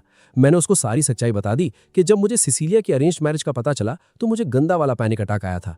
मुझे लगा मैं उसके लिए इतना इंपॉर्टेंट नहीं हूं, इसलिए उसने मुझे नहीं बताया। और वैसे भी राजा के ऑर्डर के सामने मैं क्या ही उखाड़ लेता। रेवन को मेरी इस नेगेटिव और डरपोक सोच पर बिल्कुल विश्वास नहीं था, पर मैंने बोला छोड़ो, फिलहाल बस मिशन पर फोकस करते हैं। इधर सिसिलिया मेरी ही टेंशन में डूबी हुई थी, बस मेरे ही बारे में सोचे जा रही थी। उसे डर था कि कहीं मैं उससे दूर तो नहीं हो जाऊंगा। हैप्पी ने उसको रिलैक्स करने की कोशिश की और बोला कि मेरा प्यार उसके लिए इतनी जल्दी कम नहीं होगा, पर सिसिलिया खुद को गिल्टी फील कर रही थी। बोल रही थी कि वो दुनिया की सबसे बुरी लड़की है क्योंकि उसने अनजाने में ही सही मेरा दिल दुखाया था। तभी सोफिया ने आकर ब्रेकिंग न्यूज दी कि वो imposter blue flame monster city में वापस आ गया है। हमने देखा कि वो इम्पोस्टर एक बैग चुराने वाले चोर का पीछा कर रहा था। जब उसने बैग रिकवर किया तो अपना नेगेटिव आईक्यू यूज करके उसने पूरे बैग को ही आग लगाकर जला दिया, मतलब आइटम ही डिस्ट्रॉय कर दिया। कैसा गधा है भाई। वो उस चोर की धुलाई करने ही वाला था कि सिसिलिया ने आकर उसको रोक दिया। उसने उसको अच्छी खासी सुनाई कि तू जस्टिस के नाम पर पब्लिक न्यूसेंस क्यों बन रहा है, और सबसे बड़ी बात उसने बोला कि उसकी इन छपरी हरकतों से मेरी यानी यूकी की रेपुटेशन खराब हो रही है। मेरी तभी हीरो वाली धमाकेदार एंट्री हुई और मैंने सिसिलिया को मुझे डिफेंड करने के लिए थैंक्स बोला, ये सोचते हुए कि मैं उसके लिए स्पेशल नहीं हूँ। पर उसने तुरंत मुझे टोकते हुए बोला कि मैं उसके लिए कितना इंपॉर्टेंट हूँ ये मैं अभी भी नहीं समझ पाया हूँ। फिर जब इम्पोस्टर का मास्क हटा तो गैस करो कौन निकला? सुले। वो मुझे और सिसिलिया को एक साथ देखकर अजीब सा शॉक था। वो सिसिलिया को ऑलरेडी अपना पार्टनर मान चुका था और उसने सोच लिया था कि मुझे हराकर ही वो खुद को सुपीरियर प्रूव करेगा। हम क्राउड से निकलकर एक छत पर गए और वहां हमारी पीवीपी बॉस फाइट शुरू हो गई। फाइट के बीच मैंने उससे पूछा कि भाई तू मेरी ये सस्ती कॉपी क्यों बन के घूम रहा है? सुले ने अपना क्रिंज मोटिव बताते हुए बोला कि ये उसका ड्रीम था, वो मेरे जैसा दिखना चाहता था ताकि वो मुझे पीछे छोड़ सके। उसको लगता था मैं मास्क इसलिए पहनता हूँ ताकि मैं कूल दिखूं और लोग मुझे पूजें। मैंने उसको रियलिटी चेक देते हुए समझाया कि भाई मैं ये मास्क इसलिए पहनता हूँ क्योंकि मैं इसमें सिंपली कंफर्टेबल फील करता हूँ, और उसको फाइनल रोस्टिंग ज्ञान दिया कि हर इंसान को अपनी खुद की क्वेस्ट करनी चाहिए, किसी और की कॉपी पेस्ट बनने से कोई फायदा नहीं होता। हम दोनों फाइनल शोडाउन के लिए रेडी थे, पर तभी वहां सिसिलिया ने राइट टाइम पर एंट्री मारी और हमारा एग्रो शांत करने लगी। सोलह अपना रोना रोने लगा कि उसे बस वैलिडेशन चाहिए थी, क्योंकि लाइफ में किसी ने उसके एफर्ट्स को भाव नहीं दिया। सबको लगता था कि ये तो उसका डिफॉल्ट काम है। सिसिलिया ने उसको रियलिटी चेक दिया कि उसे अपनी ओपी स्ट्रेंथ पहले अपने खुद के लिए यूज करनी चाहिए, तभी लोगों का फायदा होगा, बिना किसी को फालतू में कुछ प्रूव किए। तभी क्रेमन भाई ने आकर सीन रूइन कर दिया और चिल्लाया कि मॉन्स्टर को पकड़ो। उधर सोलेई की एचपी रेड जोन में थी और वो थकने लगा था। मैंने एक फेक अटैक का नाटक किया, पर एक्चुअली मैं उसको एस्केप करने का चांस दे रहा था। मैंने डिस्ट्रैक्शन के लिए फायरवर्क्स फोड़े और स्टेल्थ मोड ऑन करके सिसिलिया के साथ वहां से रूफ पर जंप मार ली। हम बेल टावर पर लैंड हुए और सिसिलिया फ्लैशबैक में चली गई जब उसने मुझे पहली बार देखा था। उसको याद आया कि कैसे उस टाइम मेरा लगभग गेम ओवर होने वाला था और मुझे लाइफ में जीरो इंटरेस्ट था, पर अब मैं हर मोमेंट पूरी वाइब के साथ एंजॉय करना चाहता था। उसने इमोशन के साथ बोला कि मैंने उसकी लाइफ के साथ साथ और भी कई लोगों का सर्वर बचा लिया है। मैं अंदर ही अंदर सोच रहा था कि अगर वो मुझे उस लेवल का प्यार नहीं भी करती, तब भी उसका खुश रहना मेरे लिए ओपी रिवॉर्ड है। फिर भी मैंने हिम्मत करके उसको एक और डेट पर चलने को पूछा। उसने मुझे थोड़ा वेट करने को कहा, क्योंकि उसे पहले उस अरेंज्ड मैरिज वाले प्रपोजल को रिजेक्ट मारना था, और मुझे अगले दिन मिलने को बोला। फिर वो सोलेई से मिली और उस बेचारे को पहले ही सब समझ आ चुका था। सोलेई ने उसको मेरे साथ एक हैप्पी लाइफ की विश दी, और उसी सेकंड सिसिलिया का दिमाग क्लिप किया कि यही वो नकली मॉन्स्टर है जिसे हम ढूंढ रहे थे। अगले दिन मैं सिसिलिया से मिला, और भाई वो मोमेंट मेरे लिए बहुत कंफर्टिंग था। मैं चाहता था कि टाइम वहीं फ्रीज हो जाए, पर मुझे पता था कि सिर्फ सपने देखने से क्वेस्ट क्लियर नहीं होती। तो मैंने एक आखिरी बार दोबारा हिम्मत जुटाकर अपने सारे स्टैट्स इकट्ठे किए और उसके सामने ऑनेस्टली अपनी फीलिंग्स कन्फेस कर दी। उसने मुझे देखा, स्माइल की और फाइनली बोल दिया कि वो भी मुझसे प्यार करती है और उसको अब अपनी फीलिंग्स अच्छे से समझ आ गई हैं। Mission past. और दोस्तों, इसी मस्त कन्फेशन के साथ हमारी ये कहानी यहाँ एंड होती है। मुझे पूरी उम्मीद है कि आपको ये स्टोरी पसंद आई होगी। अगर इसका सेकंड सीजन चाहिए तो कमेंट्स में बताओ। वीडियो क्लोज करने से पहले लाइक बटन को हिट करना मत भूलना। नए एनिमे एपिसोड्स के लिए चैनल को सब्सक्राइब करके नोटिफिकेशन बेल ऑन कर लो। अपनी रिव्यूज कमेंट्स में लिखो। मिलूंगा आपसे नए एपिसोड में। Good bye.